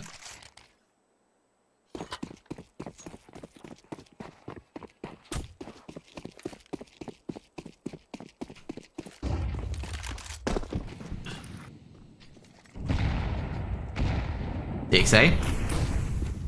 Rushing towards the A side. Samuk's going to throw the smoke down. Molotov towards the back of side of HE as well. Samuk's going to have to drop out. Motion's going to kill as well towards middle, and that means Samuk's going to look ahead of them and behind them as well. It's going to be like, oh crap. As he loses his head as well at B main. This means Mingovi's on an island all by himself. Kyo. Mingovi's going to be careful at E-box because he's going to switch straight towards the B side if he peeks.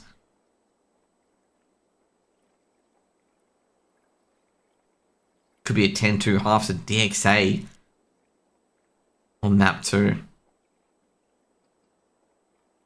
It is 7:15 by the way, and the game's not over. Definitely not close to being over. Roffico gonna take down Mingovi, not really a chance, and that's gonna be 10-2 as everyone is cleaned out at A. And DXA 2 rounds away. 3 rounds away actually. Of securing map number 3.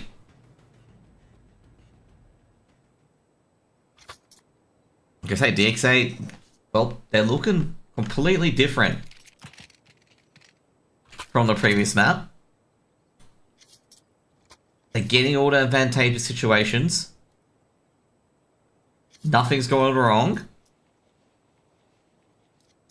In the opening frags, very few rounds that I've lost.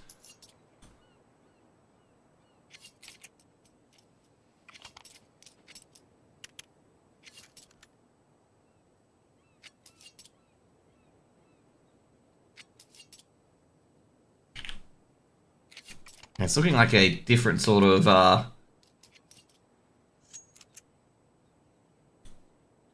round, basically. Different sort of game.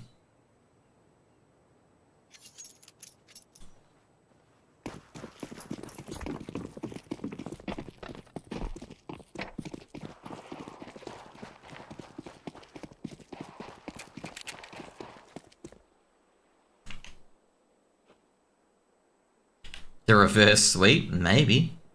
Maybe. We'll see how Vertigo turns out. And just an FYI, KZG banned Dust 2 for Vertigo, just an FYI. Motion denies Mingovi. They're rushing towards E-box. Here we go. KZG coming in. Attacking the Caverns play. The Caverns play has to back out, and they're going to have to prepare for a retake. Ooh, Howard down here. Samux. It's a 1-for-1. Jinxie goes down. Roffico takes a lot of damage. Kyo just firing through the smoke, trying to see if he can grab anyone whatsoever. It'll be a 1-for-1 trade. It's going to be a 2v3 now. Now, State, can he get a dink? He does get a dink on towards Kyo. Retake Cruz coming in. State takes a bit of damage. Assy, can they deal with any of these players yet? Roffico coming on to duelies. They know they're both at Ninja. Roffico can't get any points of damage, and State will get the 3rd round for KZG as the 3v2 just goes to KZG after a hard-fought tussle.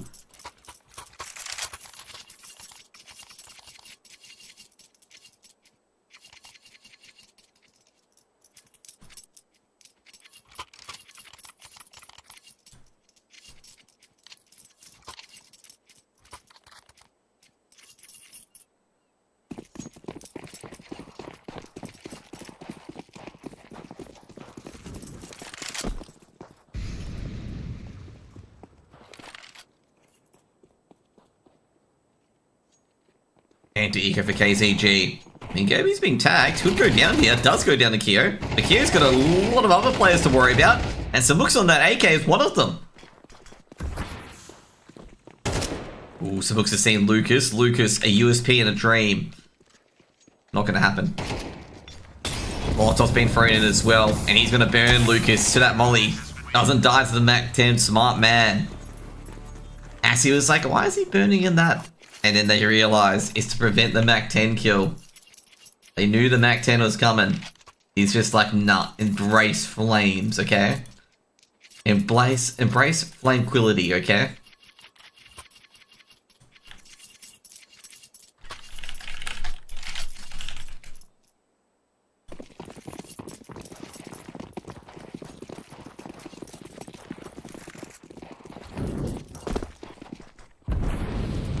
Speed boost being put in. And the state's going to realise that all three of them are middle, and Hassy's Hassy contributes to that 3k there. It's actually a big middle crunch. That middle crunch is going to be all washed up. And KZG can have any site that they can go to at this stage. DXA, a gamble on their buy round.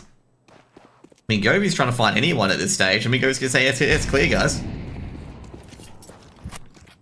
But the problem is that Motion heard all of this. Hassy is going to go down. It's a bomb drop. It's not a bomb planted, fortunately. Okay, I was going to say bomb dropped would have been horrendous. And Mingovi's going to defend this for a bit. And go for the smoke defuse. Kyo does have a smoke kit. Great sound cue. They don't know that Kyo's here. Kyo, doesn't get the defuse. Jinxie able to take care of them, and it'll be a 5th round for KZG. DXA can't get the ninja smoke working.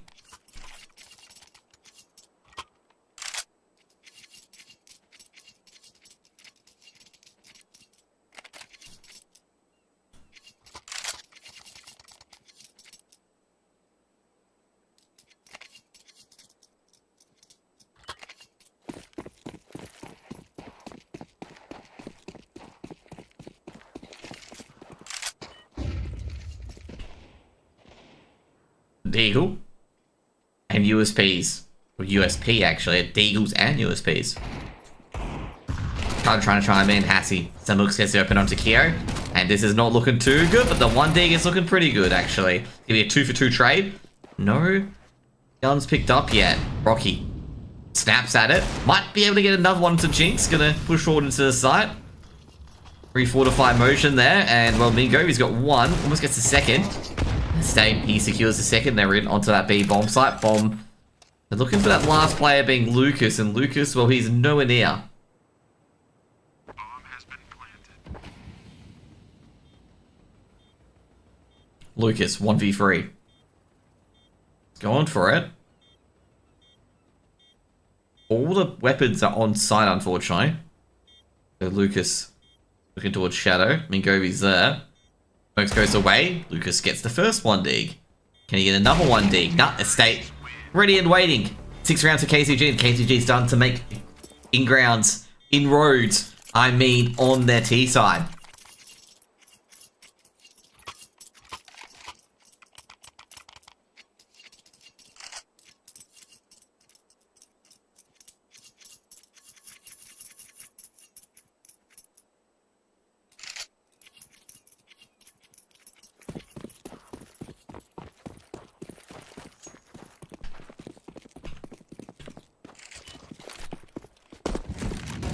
Here, the LWP. Oh, we saw the edge of Hassy. He's going to punish that. Kira's legged, but he gets the kill regardless. Makes a 5v4 for DXA. DXA need a round. Oh, jeez. Had only half a second there. Migobi able to take down Kira. And Rocky, they've just passed by each other. I don't think they've realized that Rocky checking an E-box. He doesn't see Mingobi. And he's probably like, where did he go? Where is Mingobi? Mingobi's on a full Houdini. Rocky could be caught out here, and he is by Samux.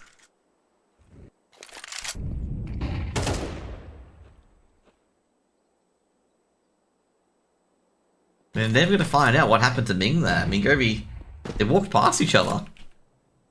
Ruffle Cove the Orb. It's got Kyo's Orb looking towards the canals. Gonna check Yeah, they're still being paranoid about the outside connector play. I've actually got ahead of that smoke to hold canals. It feels like it's going to be an E-box play. But reality is, it's actually going to be a B main play. Rotation's coming through as well as a Molotov hits the deck. Smoke's going to be thrown in as well as a flash. No one. It's going to be a contact play. Flashbang being thrown out.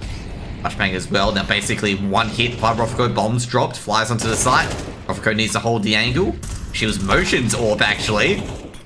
And DXA have secured the round here. Rofiko, another one taking down Mingovi. A 4v3, a 3v4 hold. Beautiful by the DXA players. Actually a motion kill actually. It was a motion kill from Caverns that dropped the bomb here. I thought it was a Rofiko kill from here that dropped the bomb. But those orbs, really, really good. That double orb setup actually worked. It's going to be 11-6. And DXA finally got their first round on the board. Finally on the CT side.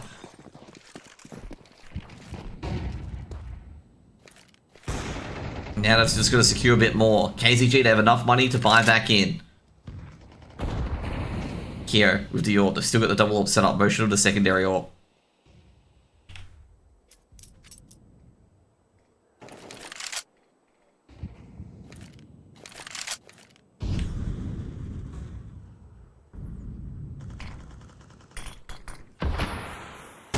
Mingovi stuck towards A. Looking for the cameras player.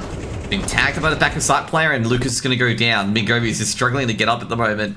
Kyo disposes of one lurk. Have they got the other lurks? Flashbang being thrown in. Trying to retake the site. HGs and smoke's being thrown in, but they're all sneaking into the site. And geez, that was an absolute bloodbath. As the entire retake crew is obliterated in one fell swoop by a combination of Jinxie, Samux, and Mingovi. And that is going to be a save call for Kyo. Now the main question is KZG going to let him keep his orb? Here, trying to get to T spawn. They can't risk any more rifles actually. They can understand if they keep this cool and let Kier have the orb.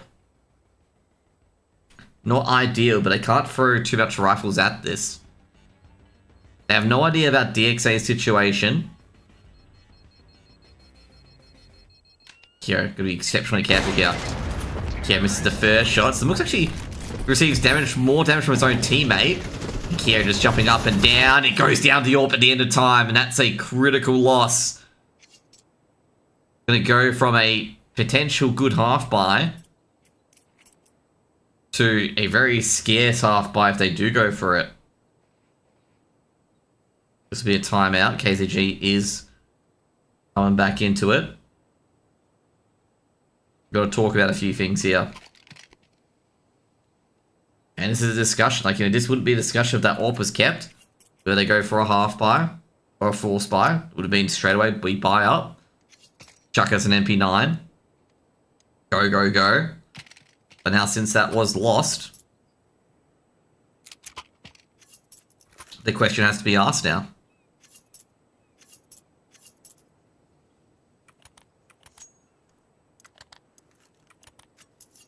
Two flashes. Two pistols being thrown over, trying to even out the money.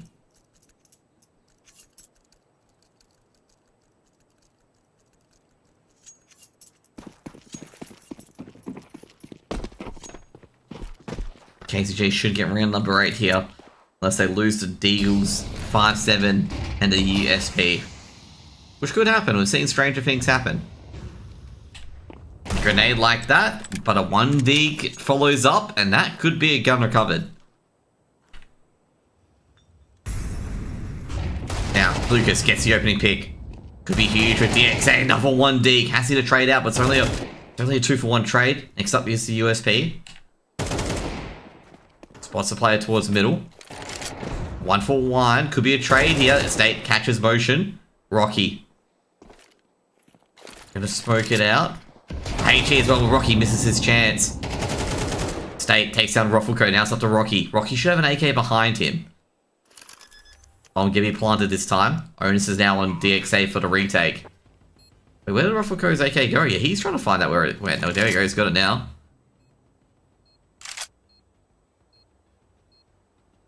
He's got no kit. He's got a Molotov in hand.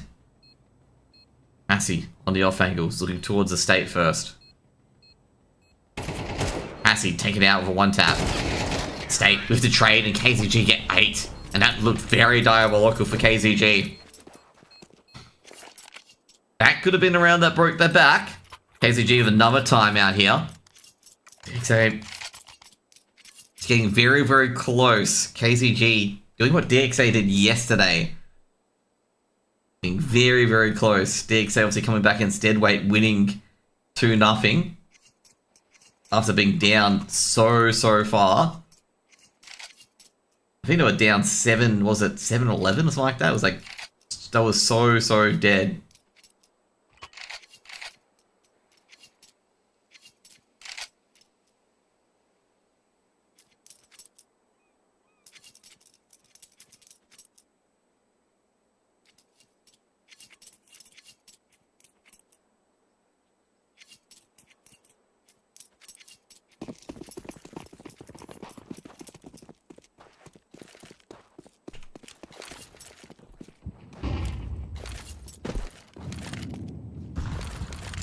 GH's Juice Smoke's coming in.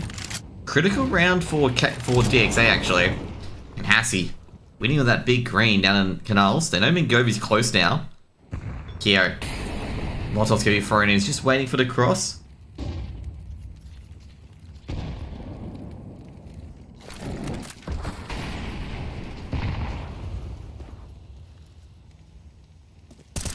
Rocky. Takes on Mingovi, puts it in a 4v4 situation. Mingovi does no damage to Rocky. And that's E-box control given.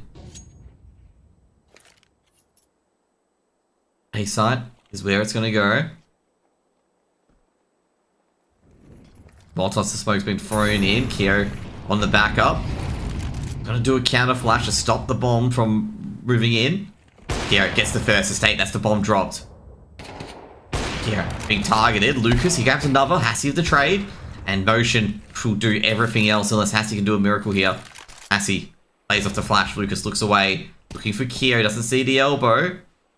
Looking for Keo to peek. However, very easy for Rocky. Easy tap from behind and DXA get 12 and a big stop. No bomb plant means KZG has to force and DXA looking to win map number 2. Tech 9s, everything being picked up. Every weapon, every dollar being put into grenades.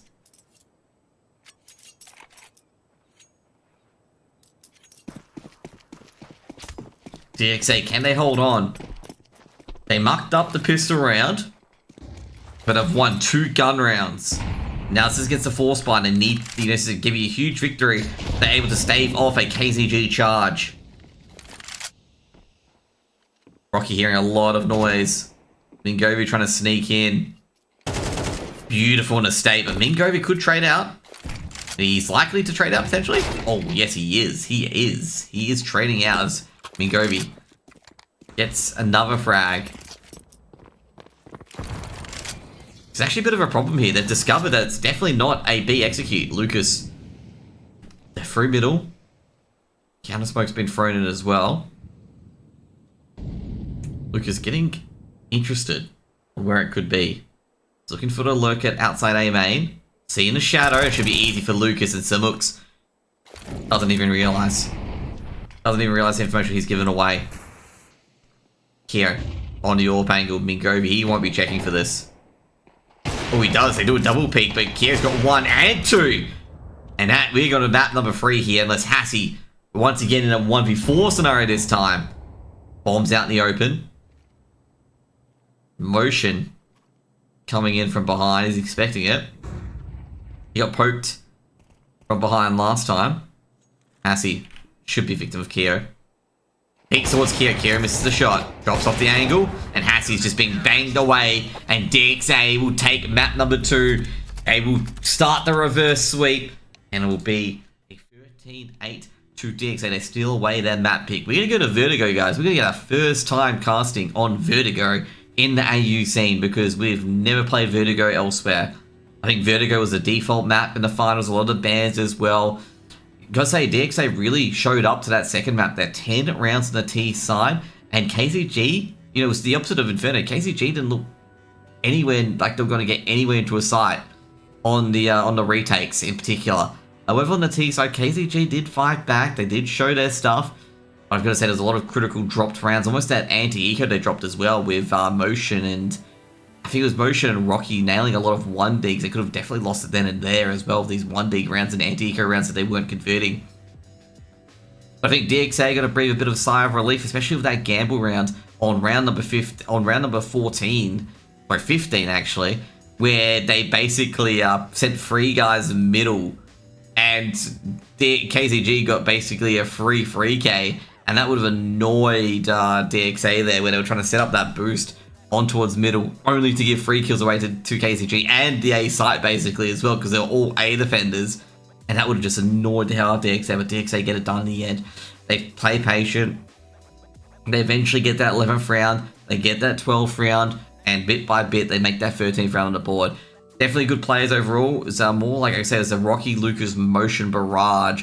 Roffico didn't have a great game on the entries. Entries are really, really hard for Roffico. He kept losing the duels or getting one, basically traded out 1-for-1. But basically, Motion, Rocky, and Lucas were chipping in, especially in those pistol rounds, and also in the rifle rounds to get those 3 rounds over for DXA as well. Anyways, guys, we're going to go to a quick break, and we'll talk about Vertigo a bit later, okay? Be right back. I also got to cook dinner.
Okay, guys, we're back, and I'm gonna say, I'm gonna give a shout out actually as well, because I was looking at the stats as well.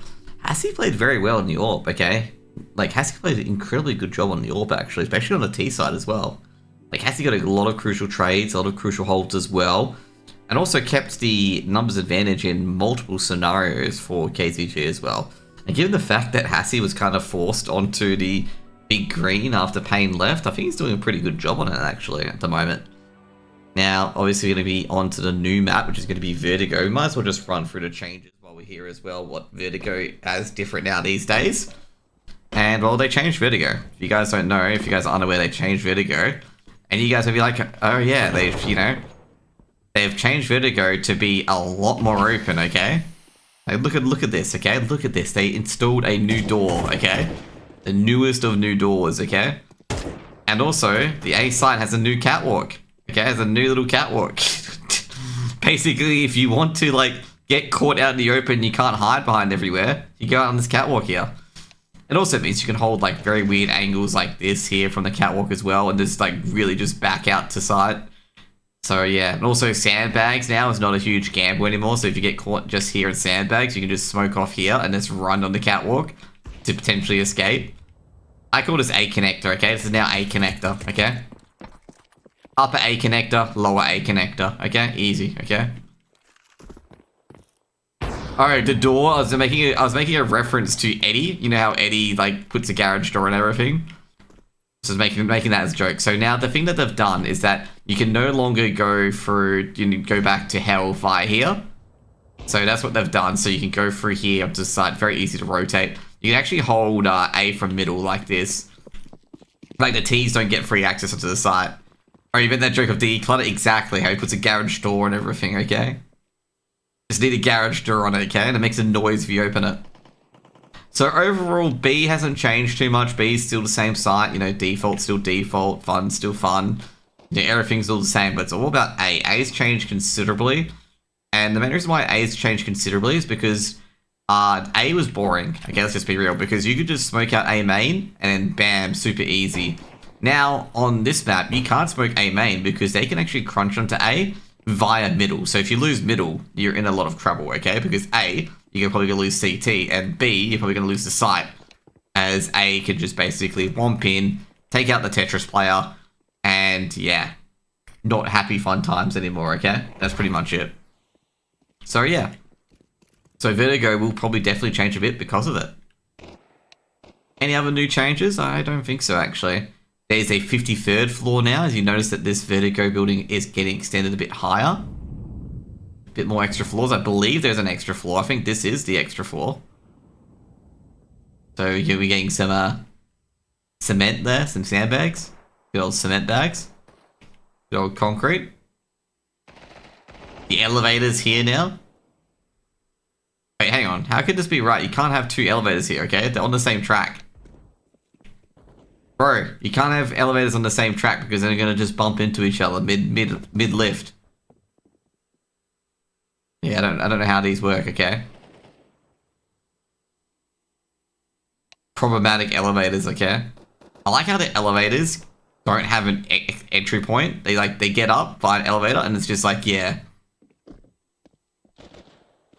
It doesn't make sense, okay? The elevator does not make sense. Like, even the T-side elevator doesn't make sense either, okay? Like how the CC's enter the map. It makes no sense. So obviously this is an elevator.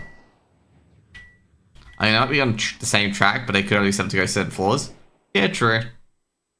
That would be the only way.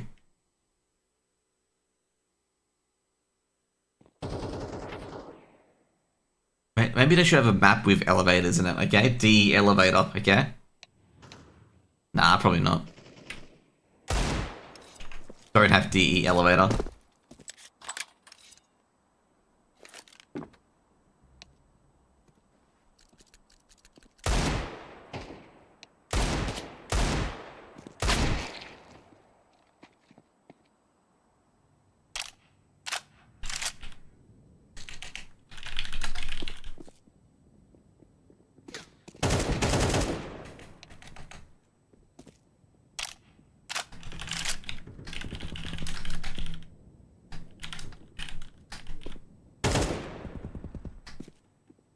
Only way it makes sense anyway.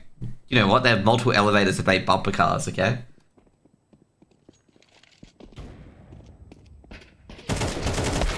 Bumper elevators, okay? That would be funny. Would anyone play bumper elevators? Probably not, given the fact that if the rope cuts, if someone goes down to death, basically. Probably not a good idea.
So I just came at dinner. You guys may have heard the finger going off, or the microphone. The microphone, sorry, the microwave.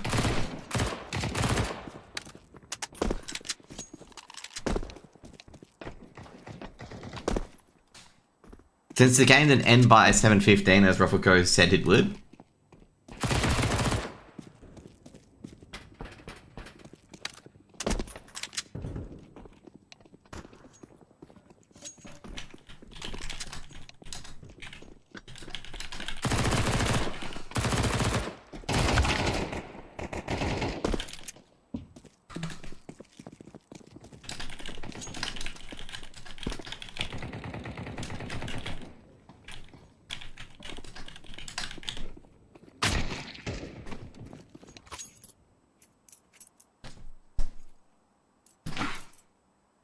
knife round, by the way, and we're actually going to have a knife round.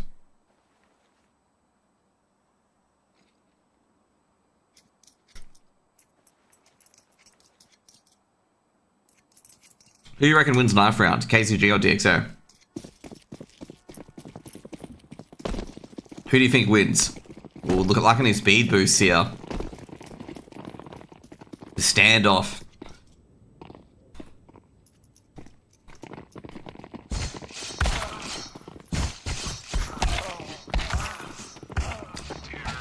Easy for DXA. And DXA, which side will they pick? I'm wondering, how many games that these teams have had on Vertigo? Like, how many scrims? This is actually a curious question.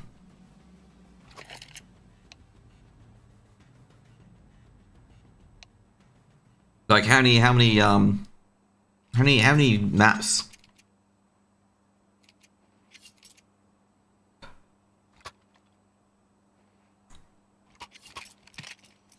I don't think we scrim much.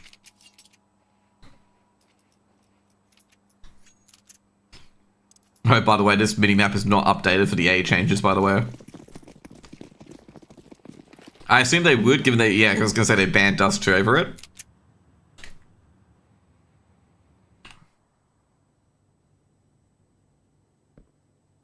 No smoke on A main. Mingovi's like, yeah, you know, this is weird. No smoke on A main? Weird. I wonder how they're going to defend this as well. Kyo.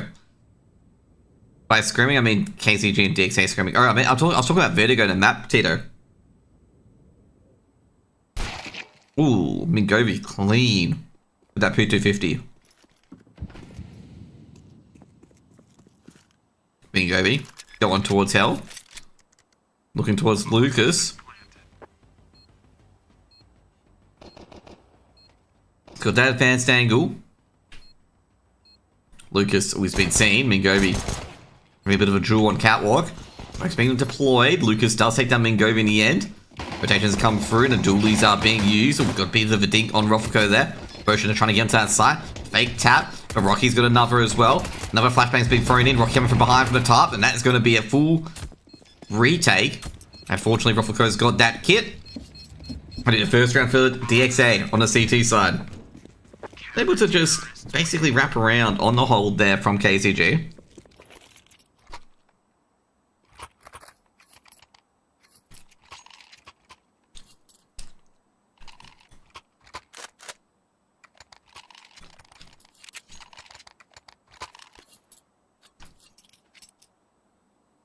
DXA take the lead on Vertigo. I was gonna say Vertigo.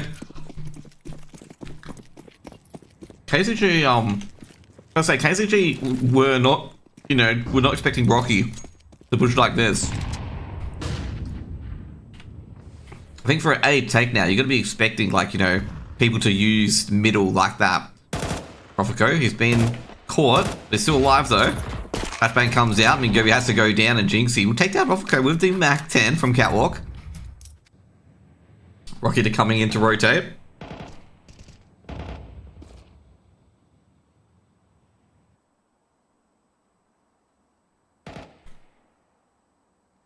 DXA in a problematic situation here. They've already lost 2 players. They've lost 1 to a Mac 10. Passy. How does he play that cross out? I don't know. Must have been an accidental cross out.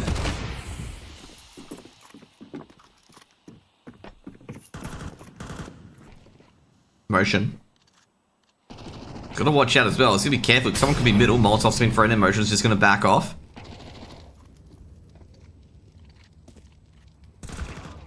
Samlux gets an entry, takes down Rocky.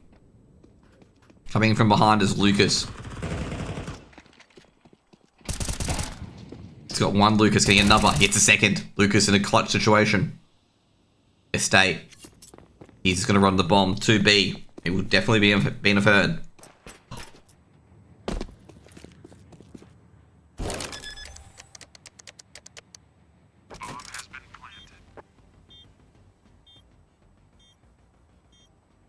State in a 1v1 situation at first box. Lucas is unsure of where State's going to be. He'll check generators. State peeks out of first box just as he fires. That'll be a first round on the board for KZG. Big brain of State. Big outplay.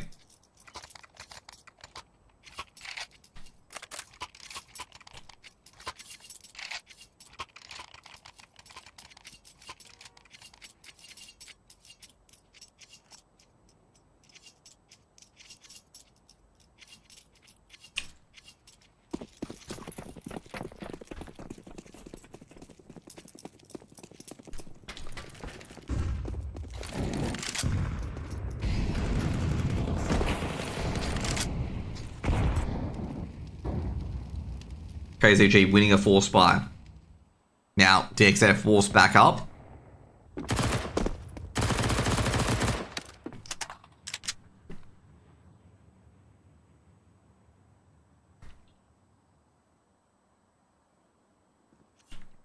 Looks like no one's betting on the other team at the moment for the predictions.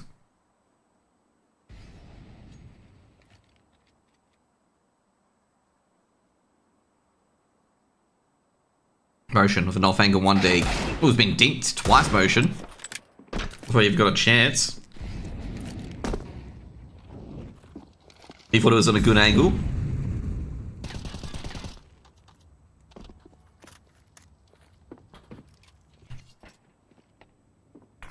Kyo coming over to rotate the CZ.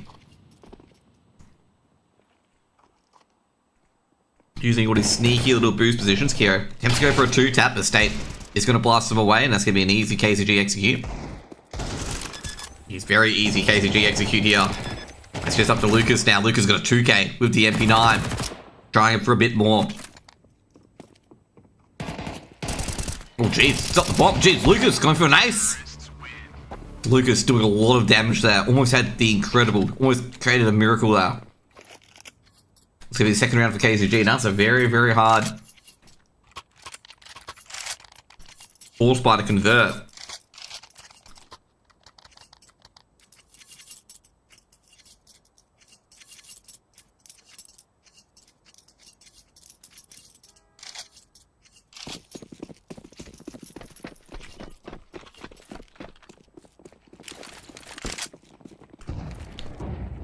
Samux, he's hearing a rush. And Samux is going to burn them all alive. Loses his gun. But does do a lot of damage. That's probably all he's happy about.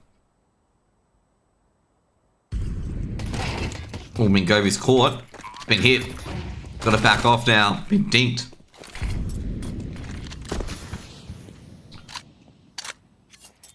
Mingovi's not going to survive, by the way.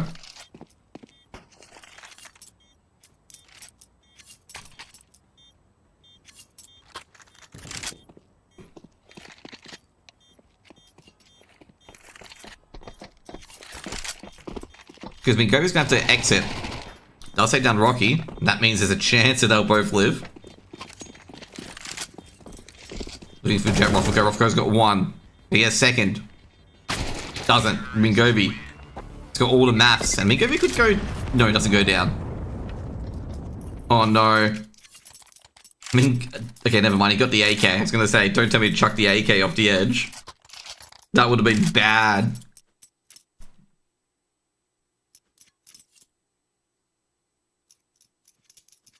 That would have been funny if you did, if you chucked the AK off the building. I've seen that happen before, where they throw the AK off the building by accident.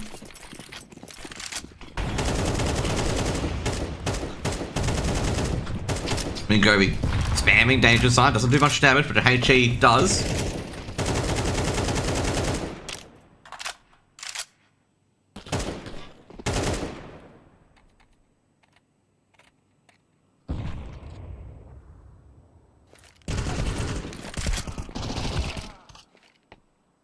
Tropico is just too good. Quick 3K on stairs, but trained out by Mingovi. That means B-side is open. A-side players rotating. They don't have the bomb there yet either.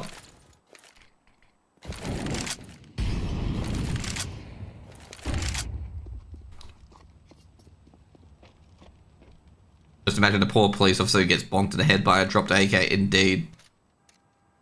They haven't got the bomb planted yet, so DXA aren't moving in yet. Samux, he peeks out, and he's been seen by Lucas and takes down Lucas in the end. Now makes it a 2v2.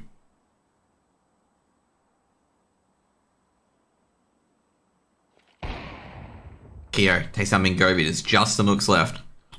And they know Samux would have been entering the site. Kyo opening the angle. You see Samux, goes for a flashbang. Not going to blind Kyo at all.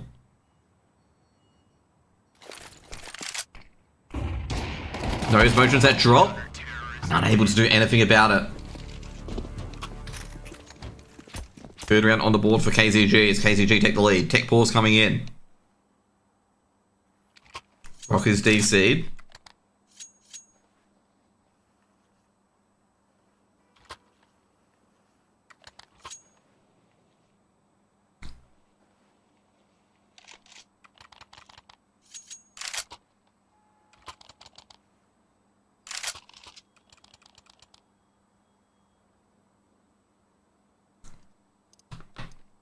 What's this? Winner goes to ECL, okay? Map 3.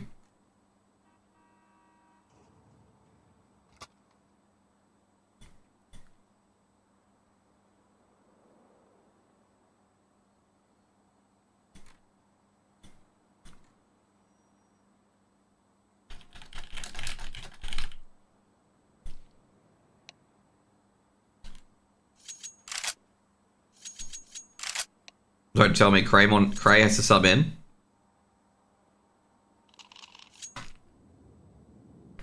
Cray's suiting up, mate. He's suiting up. He's getting ready to go.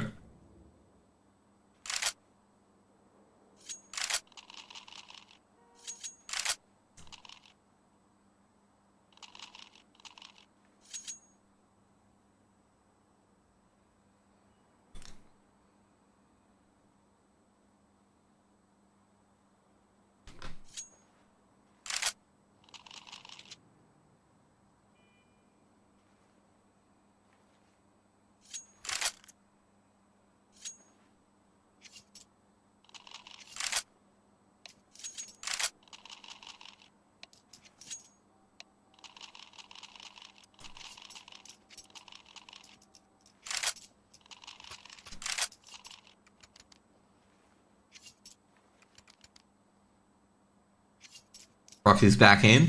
They need to get, Cray's just unsuiting up now. Wasn't this game meant to be over at 7 o'clock? I know. We were lied to. Turns out KZG have a bit more hands than Ruffleco expected. They had strategies.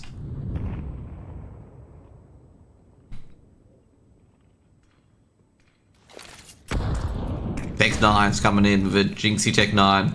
Rushing in. Going through middle. Jinxie, he saw Rocky's foot.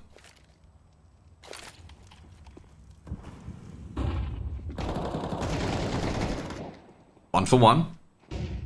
Stay. Trying to come in for a drop. Will be traded out by Rocky. Bombs drop to drop. But Rocky's in a rock and a hard place. And Rock takes down Jinxie. Picks up an AK.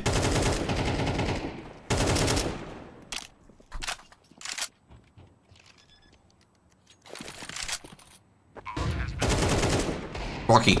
Turning the screws. Hassie to trade out. Hassie's got the best crosshair ever. Flashbang goes out.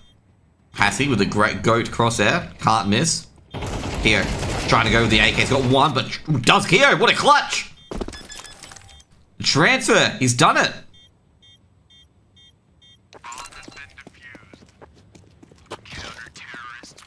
I didn't think he would get that. Given the fact he was out in the open. Took a lot of damage. And DXA have taken 3. They've salvaged that round. There was a force buy coming out from KZG.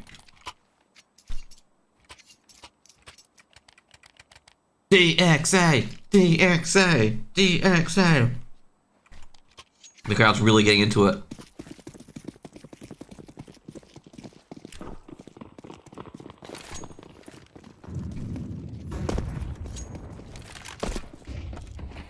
Yo, Rush coming up middle. Tech 9's coming in. Rocky's got one. He was watching out. The other guy's overwhelming him, but Ruffleco slides out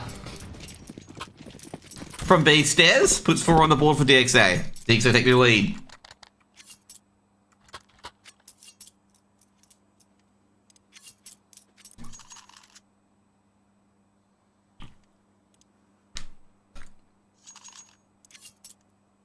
Aussie, Aussie, Aussie. Oi, oi, oi. Aussie, oi.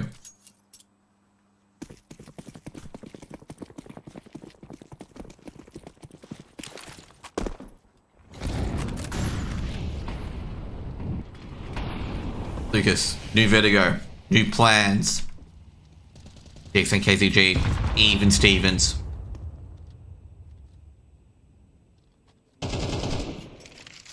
Aussie, Aussie, Aussie. Oi, oi, oi. You guys had some funny ones in Melbourne by calling me a traitor when I said Aurora would win. And who was right? Aurora won, okay? Who was right? Me, okay? And then you guys called me a traitor when I said MIBR would win the grand final. Who was right? Me, okay? I, do the Phoenix right? Objection.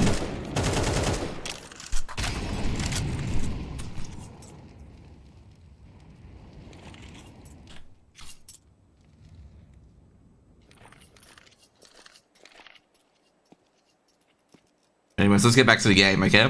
Jinxie. He's not seeing any players on danger sign. Ruffle Curry and I believe Rocky and chilling.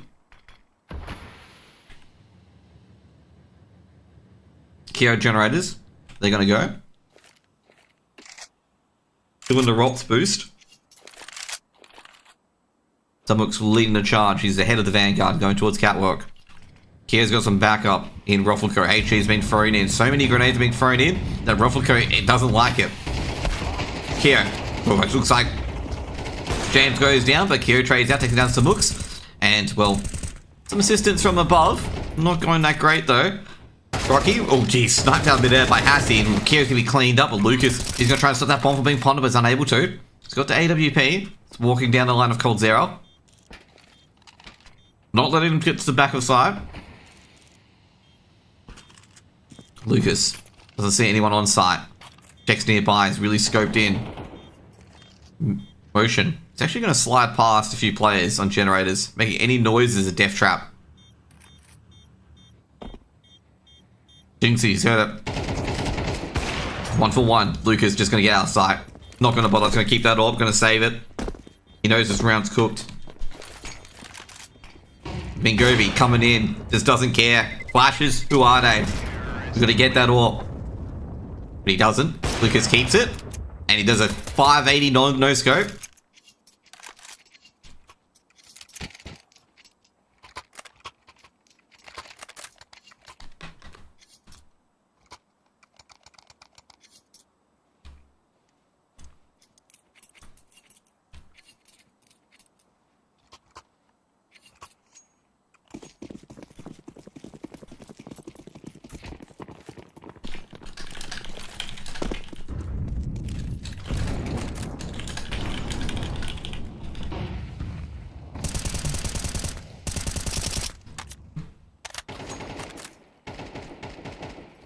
Molotov being thrown in. Lucas dives under it. Ruffleco takes down Jinxie on the opposite end. Lucas will get one. Maybe get traded. It does get traded out by Hassie. Alhomie. With the best crosshair.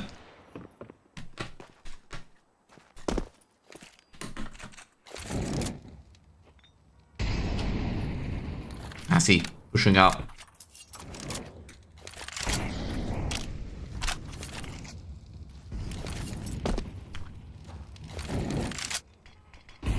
Smoke towards A connector. Counter smoke towards secret.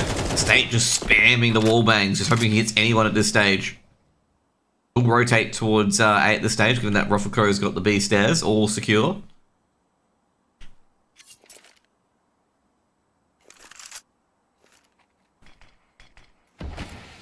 Another re-smoke coming in from Rocky. It's holding middle. Keo holding the ramp. And here we go. Execute coming in. Bolt off towards Tetris. That's going to force out Rocky. Motion. Motion going to Hell instead. Going back towards Heaven. Hassie's not checking. Doesn't really matter anyway. 2-for-1 trade in the favor of DXA. Estate. Can't take down Motion, but Keo flicks out from elevators. 5 on the board.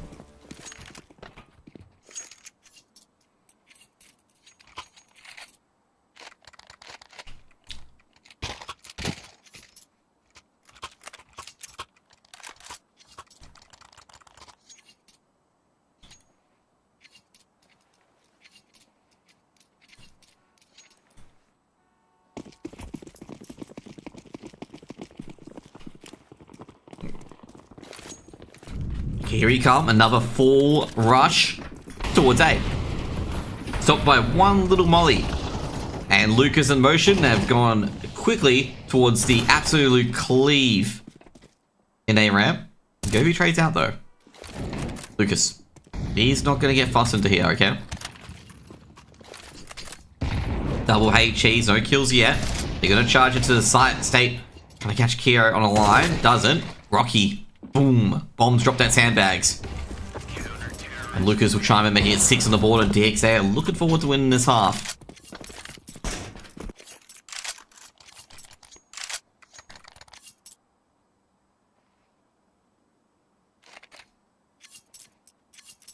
I think Wednesday was the day. Oh no, it was Tuesday.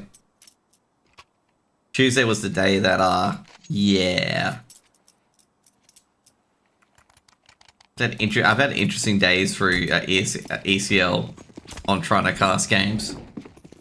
I'm only telling one team that may get, you know, may get to their third map. They got home at like 7, which is just like impossible. Sorry, not 7, 8. Okay, match is over in 2 hours anyway, as Rob will go. He chimes in. He's going to throw up a smoke as well. Jinxie does trade out. Of course, going to be careful here. He can't die because Jinxie might think of entering A or B. And that's going to all but confirm they're going to enter B because the only player who can defend it is a drop player, which is Keo. Counter Molotov's been thrown in. It's going to at least say that one player's on site.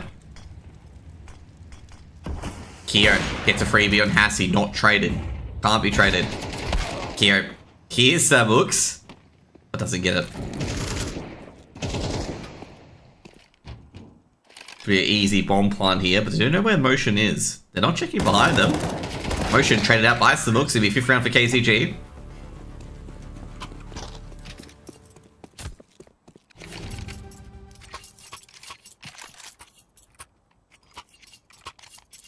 I casted a lot of the Asia playoff games when I got on. It was pretty good.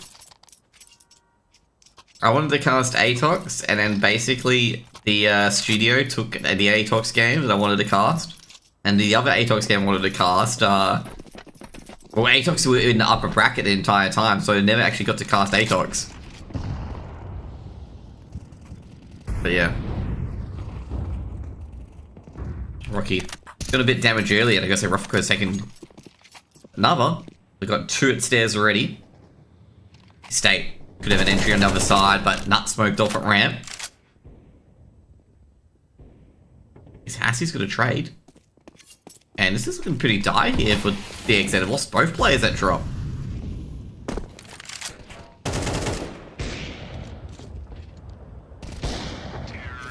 Okay. Good work, Hassie. Subooks didn't have to do anything that time around. It's going to be 6-6. The half's going to be all tied.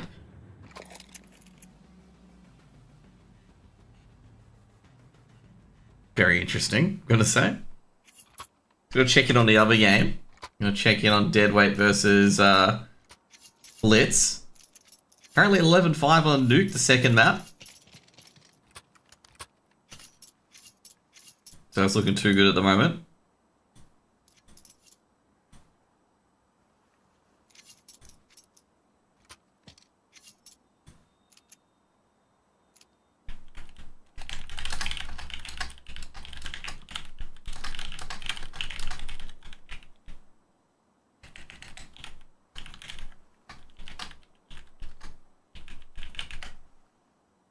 Give me a tech pause here.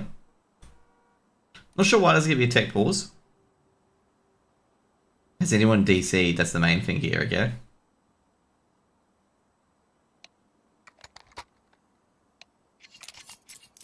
There you go, everyone's ready to go.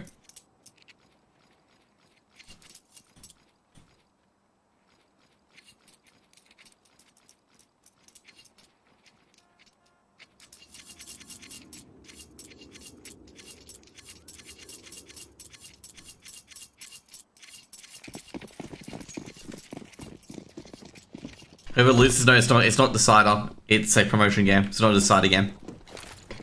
Mingo froze the smoke early. And Mingobi is going to deal with 5 rough and tough DXA players just rushing in towards B. And they've got it. They're in. Jinxie's taking a lot of damage as well.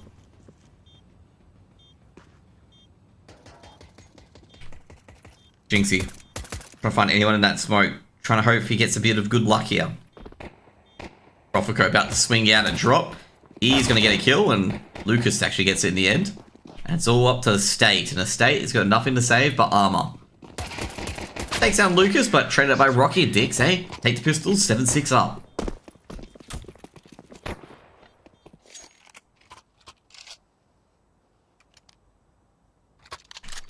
Basically, this is the upper bracket. The winner qualifies, and the loser will play decider tomorrow.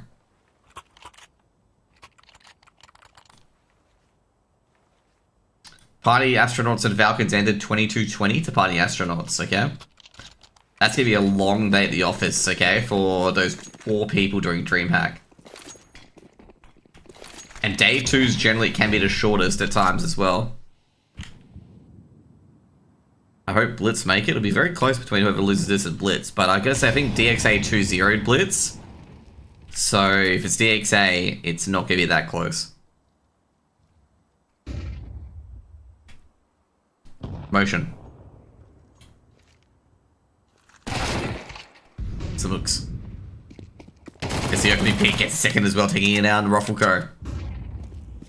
It's actually getting a bit of trouble here. They're 4 stub and they lost to 2 MP9s.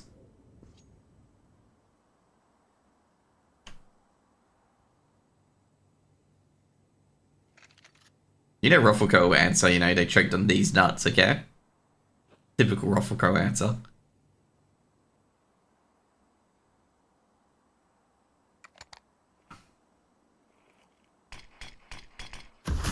The game is on Wikipedia yet. You can actually look at it on Face It. Rocky makes a bit of a noise. Rotations will definitely come over towards A after that noise.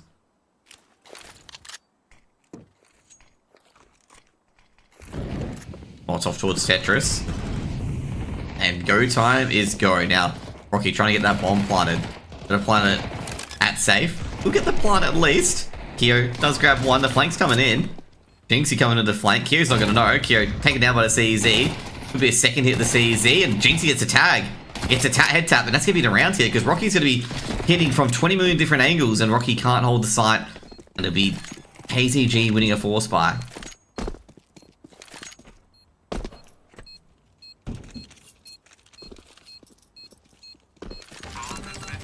See, 1-1 between Deadweight and, Oh no, Deadweight won 2-0. Yeah, they eliminated Blitz. Jeez, I thought Blitz won the first map. So Deadweight. Loser will play Deadweight now.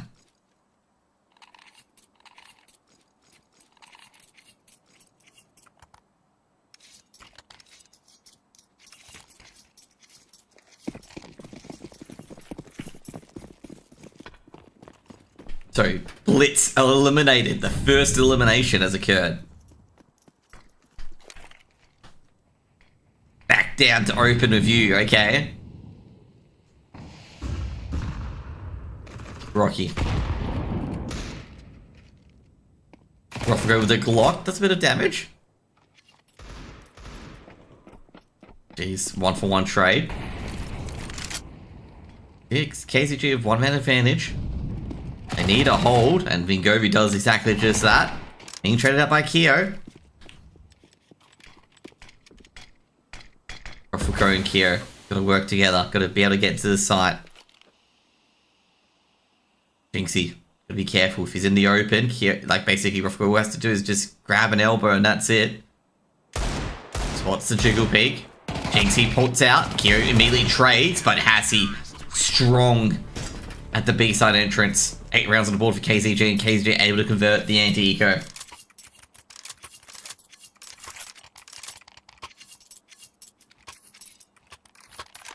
A7, KZG, DXA getting very close now. Third map. They versed each other, by the way, in the ESL season. 1 map each. Tiebreak, I believe, went in KZG's favour. Hassie with the AWP. Here. DXA. DXA. You want a DXA in the background? Deep HE. Here could push this, but I don't think he will want to. Hassie, is he ready? He is ready. Oh, Passy. Flash in his face. Meanwhile, this is a fake out. Rotation's coming through by Jinxie. Go can boost up his teammate. I mean, Govi's only got a nade out. He could be caught out here. I mean, Govi, fortunately, backs out just in the nick of time. Can he win the duel? No, being tagged down and taken out by Ruffleco. James himself. Molotov been thrown in towards drop. Gets on towards first box. Another smoke being thrown to the background. And they know players have generators as well. Bomb will be planted at default. Luca's actually going a bit forward. May need to want to plant the bomb here. That's the bomb planted at least. Late flank. Well, actually not late flank. So Lurk's coming in to try and hold the side. Lucas gonna take away from that flash. Gonna grab one at least. Lucas is all lined up for him. And Lucas got 3. And it's all up to Samooks. And Samooks taken down by Rocky. And it'll be 8-8 and they tie it up again. DXA just won't surrender. We got 80 viewers without being on fucking HLTV. That's actually really good. 80 viewers without being on HLTV. You know, it's good to see in chat, Terry. I'm glad to see that Terry has finally woken up after watching that Hololive concert. Okay, we're getting very worried about Terry. Okay, because you know, Terry hasn't been seen since he was sleeping on Banana's shoulder at that Hololive concert at DreamHack. Okay, hasn't been seen. But good to see he's back.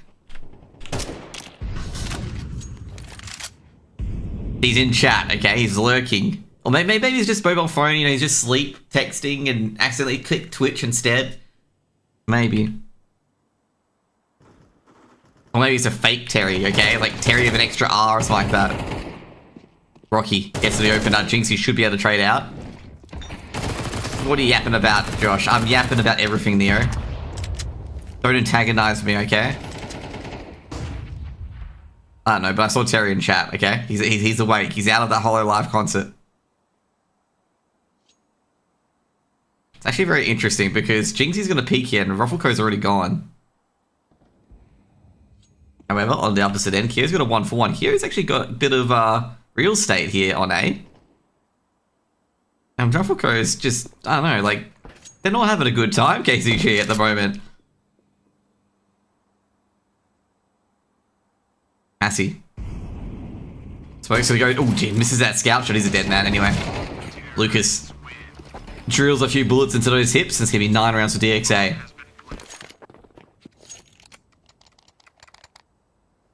This new Vertigo is catching a lot of people off guard. Not going to lie, like, this new spot is catching people off guard. This spot's catching people off guard. You know, you can hold that angle to hold like this. This is catching people off guard. What else can catch Eddie off guard? Nothing else, okay?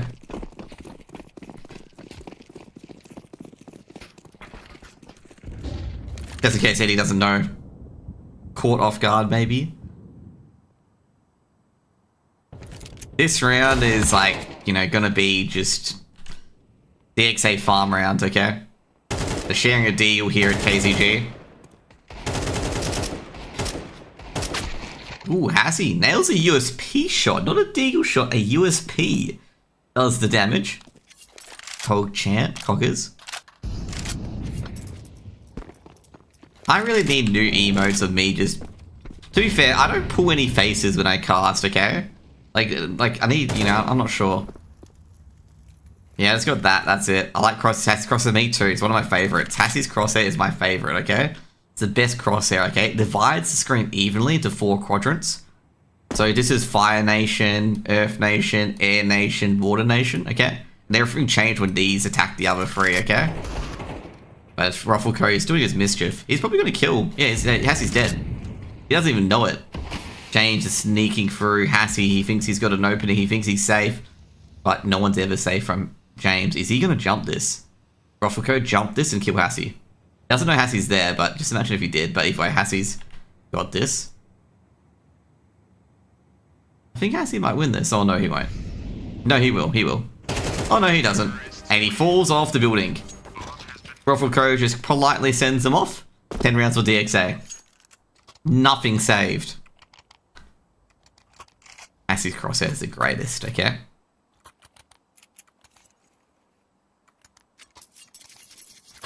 What do we do here? So, up, down, right. This is Hassie's, Hassie's screen. Time for bed after this one? No bed. Here, move to AWP. Being on top of danger sign. It's gonna be a tough one to play. Ruffleco's expecting it actually. And Ruffleco wins that duel. Almost traded out. Kiro trying to follow up. He's losing a bit here. They've lost the two middle players as well. Jinxie's caught from behind and Jinxie will go down. Trying to throw out his Estate. Estate's got one. As he's taking down Motion as well in the lurk. And Lucas is hearing this. So Lucas knows that Hassie's nearby. Hassie's going to be a bit careful because he's moving and it's going to be a 2v1. And Estate's got the advantage here because Estate has the most HP. Lucas hasn't moved. Doesn't want to move a muscle.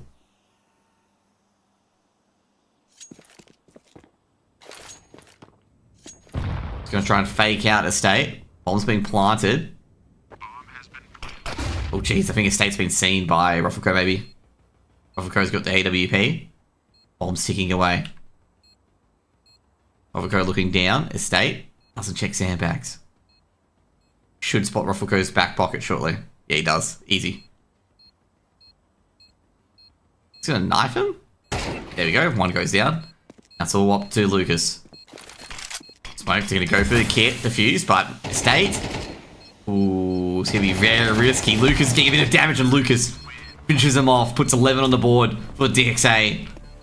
Only about 4 seconds to go before that round. Would have been a defused. Big win for KZG, but it was never meant to be.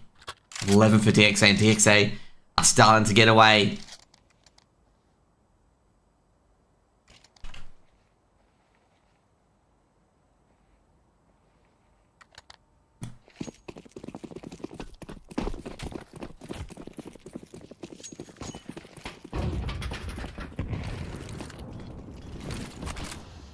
Molotov being thrown in Estate, just going to back out.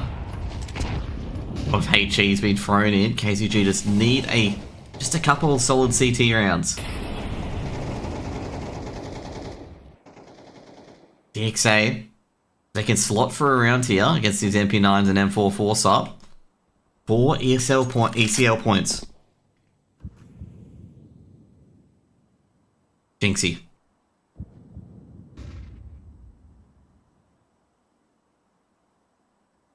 On a passive angle.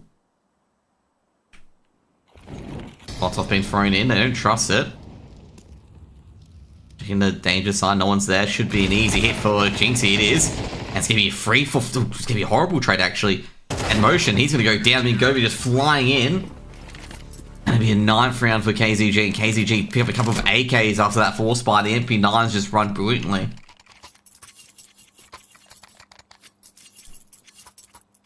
Just happening everywhere.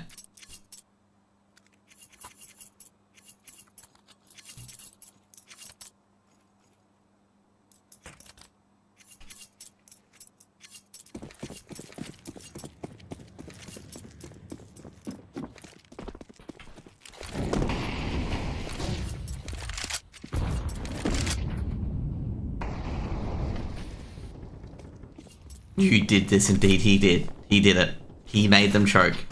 He is the bad guy. Lucas. Going through the smoke. Lucas actually already pushed one smoke. Estate, is he aware of this? Yeah, he is. I suppose so. 9-11. Our player on sandbag's going to hear it. Motion's being caught. Motion will go down. Estate's just waiting for Lucas. He feels like someone's in the top, so he'll be right about this. Lucas starting to make a bit of a play. Can take down Estate. Estate just waddling it backwards a bit, and Estate was ready for it. Meanwhile, oh geez, Ruffleco doesn't see Jinxie. And that is going to be potentially round over already. So Mooks goes down to Rocky. Rocky takes a bit of damage, but Estate quick to stop it. Now all up to James, all up to Ruffleco. Doesn't know about the player behind. At back of sight, and it'll be a 10th round on the board for KZG. And DXA are broken. So So it's going to be tied up at 11-11. Should be tied up at 11-11. They say. Should be. But we don't know.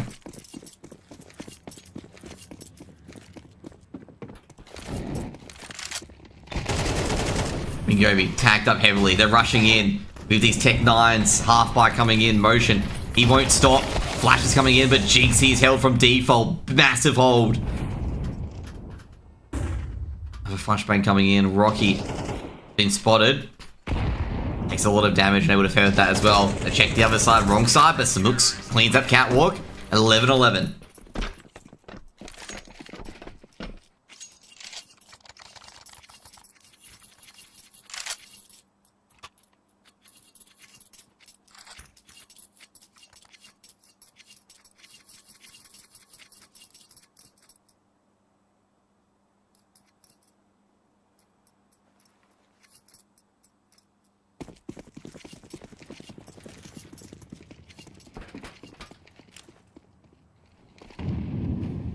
Jinxie, new crosshair, the periscope crosshair, but white.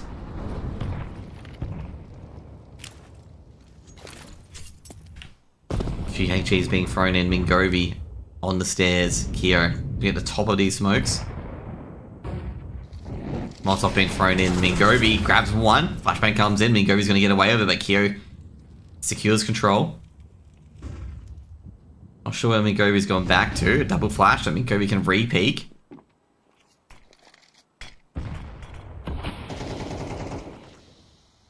Rocky actually snuck in.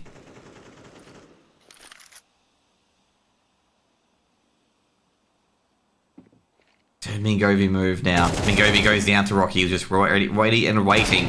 Traded out by Jinxie. Lucas is actually one middle. No rotations towards middle yet. Jinxie's on an island. He's getting some rotations coming in as well to 3v3. They're going to potentially rotate towards A. Going to fake out the B site defenders.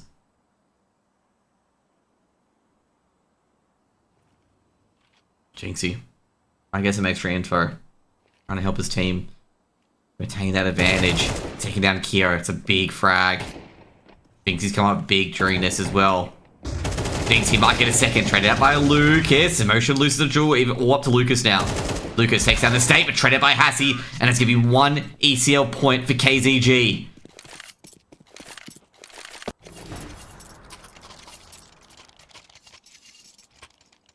KZG, they can deny a reverse sweep. No bomb plant. Force buy will come in from Foucault.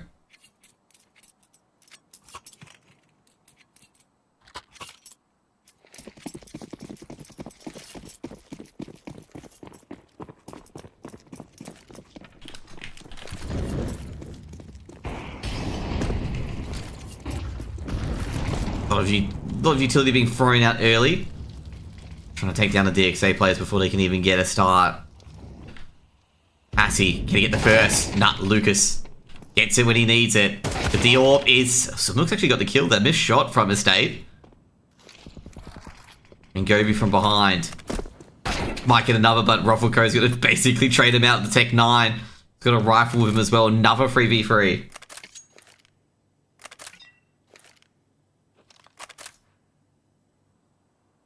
So Mooks, State.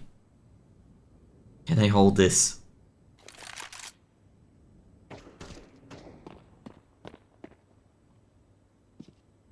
DXA have to verse Deadweight tomorrow if they lose this. Another duel with Deadweight. Ruffleco takes down Jinxie as the flank. Big main threat man. Oh geez, the Mooks actually catches Kyo. Kyo's trying to sneak in at the bomb. Actually been thrown in, doesn't hit Ruffleco for any damage.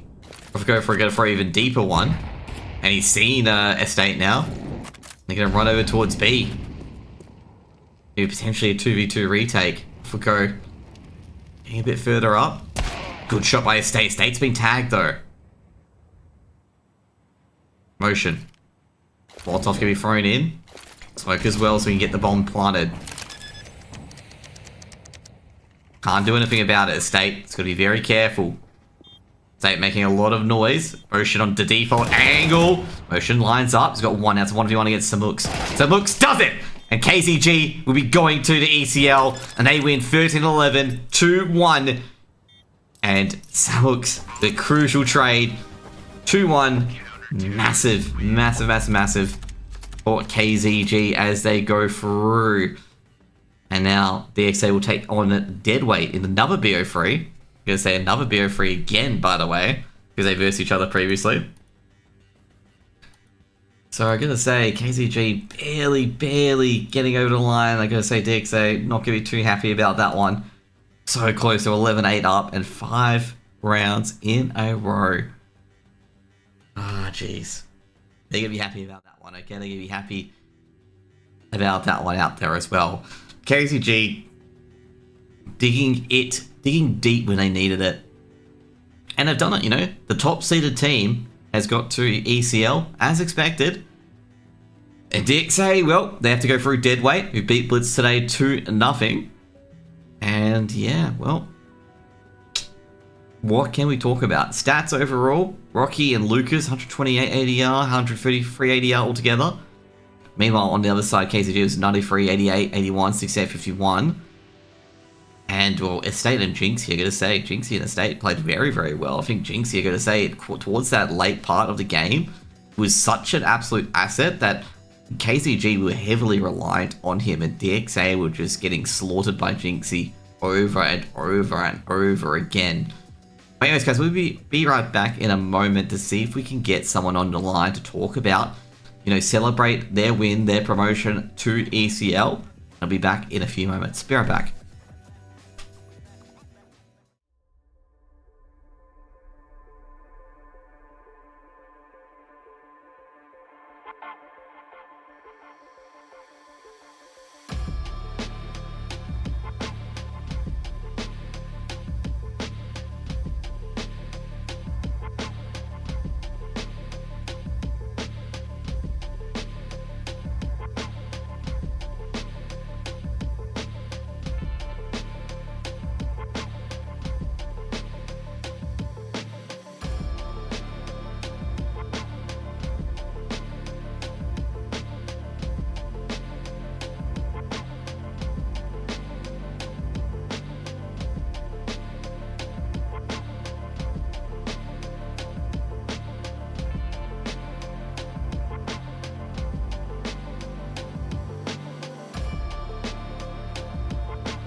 So guys, we're joined by another double panel interview. Just checking my sources to make sure it's not too bad. Make sure they're in the border. Yeah, they're good. They're good. So I got a split screen back in the OG days or the retro days. I'm not sure you guys are a part of it, where you had to actually play on a split screen. You have to have use a piece of cardboard so they can't see, you know, Mario Kart style. But Screen cheating, yeah, back in the day, yeah. back in the old OG days, used to do that for Mario Kart.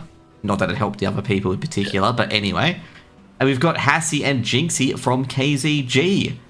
And yeah, so we've got two of them. How do you guys think the game's gone today? Okay, that was a very close one between KZG and DXA. Oh, that was so stressful. I feel like all these relegations, we've been like, every game's been so close, apart from that first Inferno game. And we're just rolling so many rounds. But I think in the end, it was good. I'm happy. Yeah, I was gonna say, what about that Inferno? Like, were you surprised about how that Inferno went? Because that was really just silky smooth from you guys. I mean, I guess a little bit surprised considering they picked it, but I think with us in a scrim on it, I don't know, a few weeks ago, and we absolutely pumped them as well. But yeah, no, I'm surprised how well it went in the official. Mm-hmm. What about? Yeah, we've been practicing Inferno quite a lot, so I think it's like, especially like rejoining the team, I think it's like probably my most comfortable map playing with these guys at the moment. I also noticed as well, Hassie, as well, you were hesitant to pick up the AWP on Inferno. You kept going with 5 rifles. So I was sitting there like round 5 when you guys had heaps of money. I was just like, he's going to pick up the AWP surely at this point. Because I think it was a round where an MP9 went down. I'm like, yeah, pick up the AWP. And then picked up an MP9. Yeah, I think we called that one going to be on a low buy for that one or something. So I just kept the MP9. Build up the money. I think I was by like round 5 or 6, I was rich. So I just like kept a steamroll through the entire half. Yep. Also, Jinxie as well. You know, how do you like the new roster at the moment with KZG? You know, obviously coming out from Arcade to KZG, you know, how are you enjoying the new roster at the moment? It's really good. I like it. We've been scrimming a bunch. Ming's been like going through everything with me and like off time when the other boys aren't around as well. So it's like trying to get me as comfortable as I can. Playing out all new positions though, so it's like been a bit difficult to try like change. Still anchor rolls, but like every map it's completely opposite bomb site, so I'm like getting used to all the angles and everything. But Ming's made it really easy and the boys are great, so they've been really supportive. What I'm just going to say is thank God your new anchor site is not A site Vertigo, okay? That would have just really mindfucked you. Yeah. With Vertigo, because this has been the first official for you guys on Vertigo, and I think in all of Australia. How do you guys enjoy the new like A connector access on Vertigo? How do you guys rate it? I like it. Yeah, It's the same for me. I think it's a bit more fun because you can do cheeky stuff on CT side. You can be on the railing. There's a big hole, so like your mid player can help and like rotate a lot faster. It's a lot easier to hold short. It just sort of depends what the Ts are doing, but I think it's a lot more fun from CT side point of view.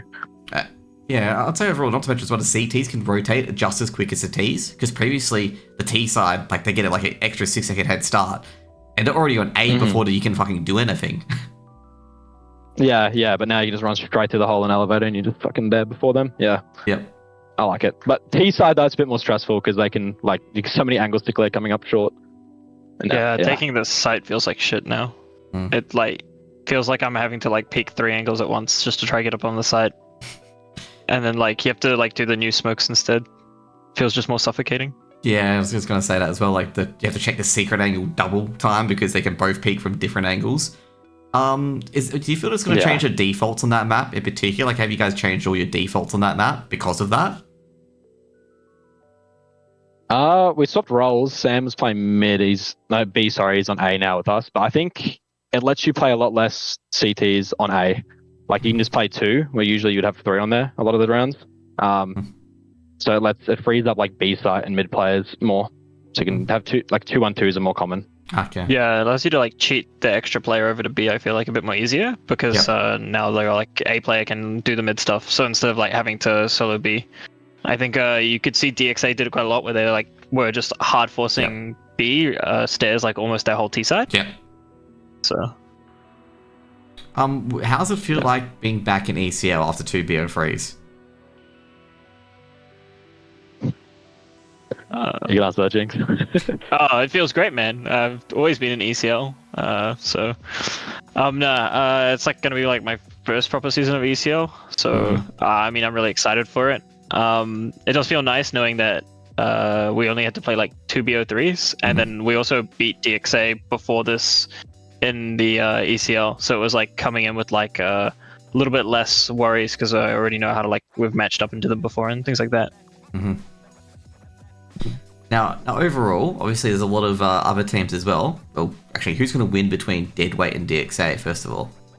Let's give you the next BO3 tomorrow. I would hope DXA, I'd say.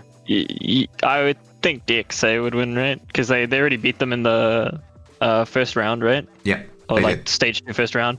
So they probably would do it again. They had Cray playing. So, I mean, is Cray playing again now? Like... Motion's 0-1 in the stage 2 and Gray's 1-0. So maybe could be it.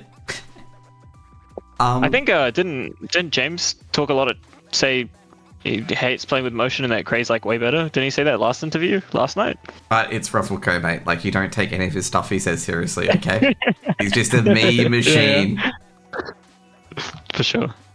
With KZG in particular, especially with the other up-and-coming teams, what do you think about the newer teams coming in? You've got Art of War and you've got Mantra. Do you think any of them will be a big threat? Kind of like Archon when they got into ECL? I see Mantra scrim a lot, so they're probably going to improve at a pretty fast rate. Not sure about the other team though, but yeah, I'd say Mantra will probably improve a lot from an ECL season. Yeah, and Art War is like typically got some experienced players, right? Like Viridian, Best. I don't know all of their players off the top of the heart, but like they're definitely like pretty decent players, right? And then Mantra's got my old teammate in Arcade Magic in there, and he's like, I know he's really sharp and would help us carry a lot of games, so I'm sure he will be able to find his place in that team and pop off. So an easy 2-0 over Mantra, that's what I'm hearing, right? Yeah, definitely. I would never lose to these kids. Overall in the Australian scene in particular, like obviously a lot of teams, to come together and whatnot, and they're not sure how to get over that ECL hurdle, What's your best advice to teams that want to get over that ECL hurdle as either individual or as a team?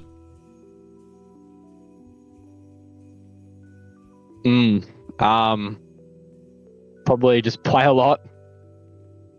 Build maybe don't switch rosters too much. Just build a solid team of people that are like-minded and just want to play together and enjoy playing with the people you play with as well. And just, I guess, scrim and practice. Do what I did and jump ship to a team that's in ECL. That's the best way to get in. So we've got the, I'm trying to think of the meme option. We've got the Monacy option, just jump to a good team after being really good. And then we've got the work hard to get there, okay? I don't know what option that is. No, but the Mongols. Mongols did work their way up, actually. That's actually a good example. What mechanics in particular? Is it crosshair placement, aim? What, is the main focus that you know, if you want to improve individually, is it utility? You know, what areas are the most important to you guys? Crosshair placement for sure. It makes it so much better. If you got good crosshair placement, you get an awful aim. As long as you come around the corner with your crosshair in the right spot, you're always good for one. It's probably the most important thing. And then knowing a good amount of util, depending on what role you're playing, is obviously helpful as well. But I'd say crosshair placement is by far the most important thing. I would have to say movement. I think like if you have like average aim, but your movements are really good, you like the kills will come like way easier. Like you'll see that a lot of people when they miss shots, it's not even like because their crosshairs like not on them. It's just because like they just haven't stopped moving properly or things like that, and they like getting stuck on something or bouncing off walls or falling down when the person goes to peek them. Like movement is like very underrated, but you'll see like the pro players, like they don't, whenever they move, it's like all calculated. They never make a misstep and things like that. And yet, Especially in CS2 with like the jiggling being so OP. You just jiggle angles out and peek them really awkwardly. It just like destroys people. so is it like movement as in like, you know, obviously counter strafing and whatnot to make sure that you know where your aim control is, basically? Yeah. I think like bunny hopping and things like that, although it's like cool and fun and can like be advantageous when you're like rotating, I don't think it's like that kind of movement is like the movement that will make you go from being an average player to the next level. The next level stuff is when you're just like counter strafing is like perfect, 100% counter strafing. Yeah. It's like you're gonna get so many more kills. What do you guys think about the MP9 as a weapon? Okay, because a lot of people have been saying it's being OP and stuff like that as well. What do you guys think about it? Like, you guys think it's OP or nah? I think people are just complaining too much. I don't think it's that OP. It's very, at least for me, it's so 50-50. Sometimes you can just run and gun and just double dink 3 people at like medium range, and then other days you're point blank and you just spray a whole mag and just nothing hits. I think it's fine where it is. If you change it, people just start using UMP, MP7, which are kind of just busted as well. So I think not really. I think it's strong, but I think it's only strong because the other options are like really weak around it, and there's like nothing else around in its price range that kind of does the same job. CZ coming back up with the kill can kind of do it, but it just doesn't have the mag or the fire rate that the MP9 does. Like, Yep. MP9 is like just strong almost as like having an AK or, well, not an AK, but like an M4, like the double dink to the head, real close range. Yep. I pick it up quite a lot so I can get extra utility, set teammates up and block and whatnot. Actually, I'm going to say overall, Passy, how's the AWP going so far? Because you played pretty well today. You got some really clean shots, some really clean trades as well, because that's hard to do with a big green. Now, how does it feel now compared to ESL Challenger Melbourne? Because I asked you this question as well. More comfortable on it. Yeah. I'm a bit more comfortable on the AWP now. It's kind of easy. It is a lot harder in CS2 to hold angles, so you have to hold them so wide, but yeah, I think I'm definitely coming into the role and becoming better at AWPing like every day. And the crosshair, because you have an interesting crosshair, okay? Because okay, now that's my nade crosshair. It's broken. So if you join Go TV, when I've pressed my bind to have my big crosshair, it's just got the big crosshair all game. So yeah, it just ruins the stream. My bad. We're gonna compliment it. We'll say it was perfect. It's got you know one of those surveys where they place you know you're left of politics and you're authoritarian, okay? It was just perfect to just place it on there, okay? It's like you're scoped 24/7, bro. You got the lines the whole time. Yeah, I've always scoped up with the AWP. Even on my 5.7, yeah. So why don't you have the periscope angle, okay? The -1, the +1. So I know Jinxie has it. Jinxie has a cool color as well. White periscope angle for his nades. Why not get that instead, you know? I've just always used it. I don't mess with that new thing. You have to hold the nade out for so long as well. You stand there for like 5 seconds before it pops up. Oh, I didn't know that. So just use fun. It's not actually 5 seconds, but it's a few seconds. You can change it for each grenade and things like that and play around with it. I have it off on like HEs, but like for smokes and flashes, I have it pop up after a couple seconds. So what do you use that for in particular? Like, is it to line up the gradient or in particular, or does, certain parts of the texture line up with like this brown part of the ramp matches up with -1. Once it's there, I can throw it to smoke easy, or? I only ever really use it on Inferno when I'm trying to set up flashes. Okay. Nana. Like there's like a couple like really good half full flashes that if you want to like get it perfect so it like blinds the corner and also the sandbags player, you need to have it like pretty much pixel perfect. Yeah. And I use like the -1 at the top to like line it up on one of the buildings on the side. Okay. I just use it for like line it up horizontally with this tip of a balcony or just random stuff like that. Don't really line it up with patches or anything. Just geometry of buildings. Okay. The moto smoke is very helpful with it. Yeah. Yeah. Especially now that the art's gone. Mhm. Top mid. Yeah. Actually, I was actually wondering as well with Tito, because obviously Tito's very active in the scene. He actually helped me out today as well. How does Tito treat you guys in particularly? Okay, like, he treat you incredibly well. You know, what's his role in the team? He does a lot of management stuff, so like telling us about tournaments, making like spreadsheets and stuff to like for our availabilities and stuff like that. Yeah. Perhaps tries to get us a monster sponsorship. That's about it. Every day. Yeah. Oh, He just helps. If we like want something or want him to look at something, he'll just do it for us. So yeah, sounds pretty it's good. helpful with that. Yeah, sounds like a really good team manager, to be honest. Mm-hmm. So what do you guys think you guys will do He might next? be better than Jason. Ooh. Jason's Maybe. gonna get smoked. He might be. I don't know. Jason just had his headset off at the time. Didn't hear that at all. You know, he's got the headset back on. He heard that Jinxie said he was the best team manager ever. Okay, that's right, Jinxie. That's exactly what you said. Yeah. But also, how do you guys think you're gonna do next season at ECL? Like, you know, are you guys gonna play 7th again or playoffs? Making the playoffs, I'll be happy. Yeah, we Yeah. played pretty bad this season. We had the like pain leaving the team. We went through a few different players as well, which cost us a few games. But yeah, hopefully we can do better. Making the playoffs I'll be happy with that. Yeah, playoffs is definitely the goal. I think if we can get playoffs, then it helps like cement us as players within the Oceanic region as well, right? So, and then maybe like we can actually try and get like some decent scrims most of the time. Last question. Who's your biggest rival getting into the playoffs? Like, who would be your biggest threat? Would it be Vantage, Mind Freak, DXA, Arcade? Obviously, they're in there as well. I don't really feel this way, but I guess people would probably feel this way. Probably Mind Freak, because they got pain in it. I don't personally feel that way, but that'd probably be the team that we will have the biggest problems against. Is it for counter-stratting, or is it because he's just too damn good? No, they always play properly. They don't troll very often. They play like by the book. So it's hard to like, especially if you're making mistakes, to beat a team like that. You have to be like pretty good flawless. And your thoughts, Sassy? Yeah. Yeah, always. Sorry, Jinxie. Jeez. I'm terrible at this. They said you flawless.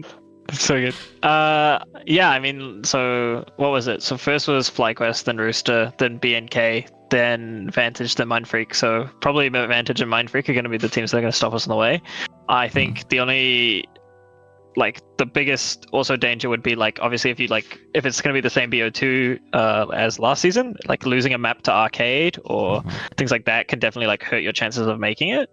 So you definitely got to, like, watch out for those teams. Like, you can't just be like, oh, we beat DXA in the relegations, so this game doesn't need to, like, don't worry about it. And then, let's say if they do beat Deadweight, or I believe it's Deadweight that they're playing, and make it in next season, just like, we've got to, like, make sure that we show up to all the games pretty much.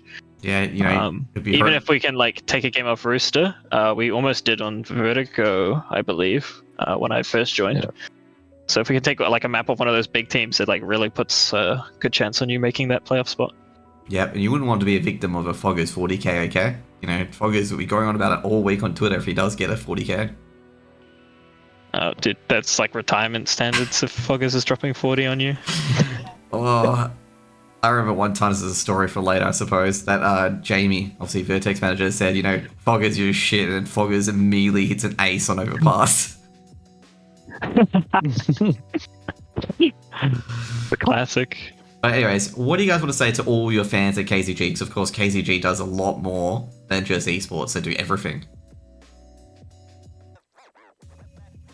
So thanks, guys. Play retakes. Yeah, play the KZG retakes by VIP. Anything But else? yeah, hopefully we can make it land again. I don't know. I mean, like, we're just gonna show up and do our job, right? And play well, and then the fans can call us trash or call us good or hype us up or whatever they want, as long as they watch and enjoy. Anyways, guys, that's gonna be it for today. Hope you guys enjoy it, and thanks for coming on, Jinxie and Hassie. Really appreciate it for you guys to come on. Obviously, as with all these interviews, they'll be available on YouTube in about a few moments. And yeah, hope you guys had a great time on ECL today, and see you guys later. Peace out. Bye.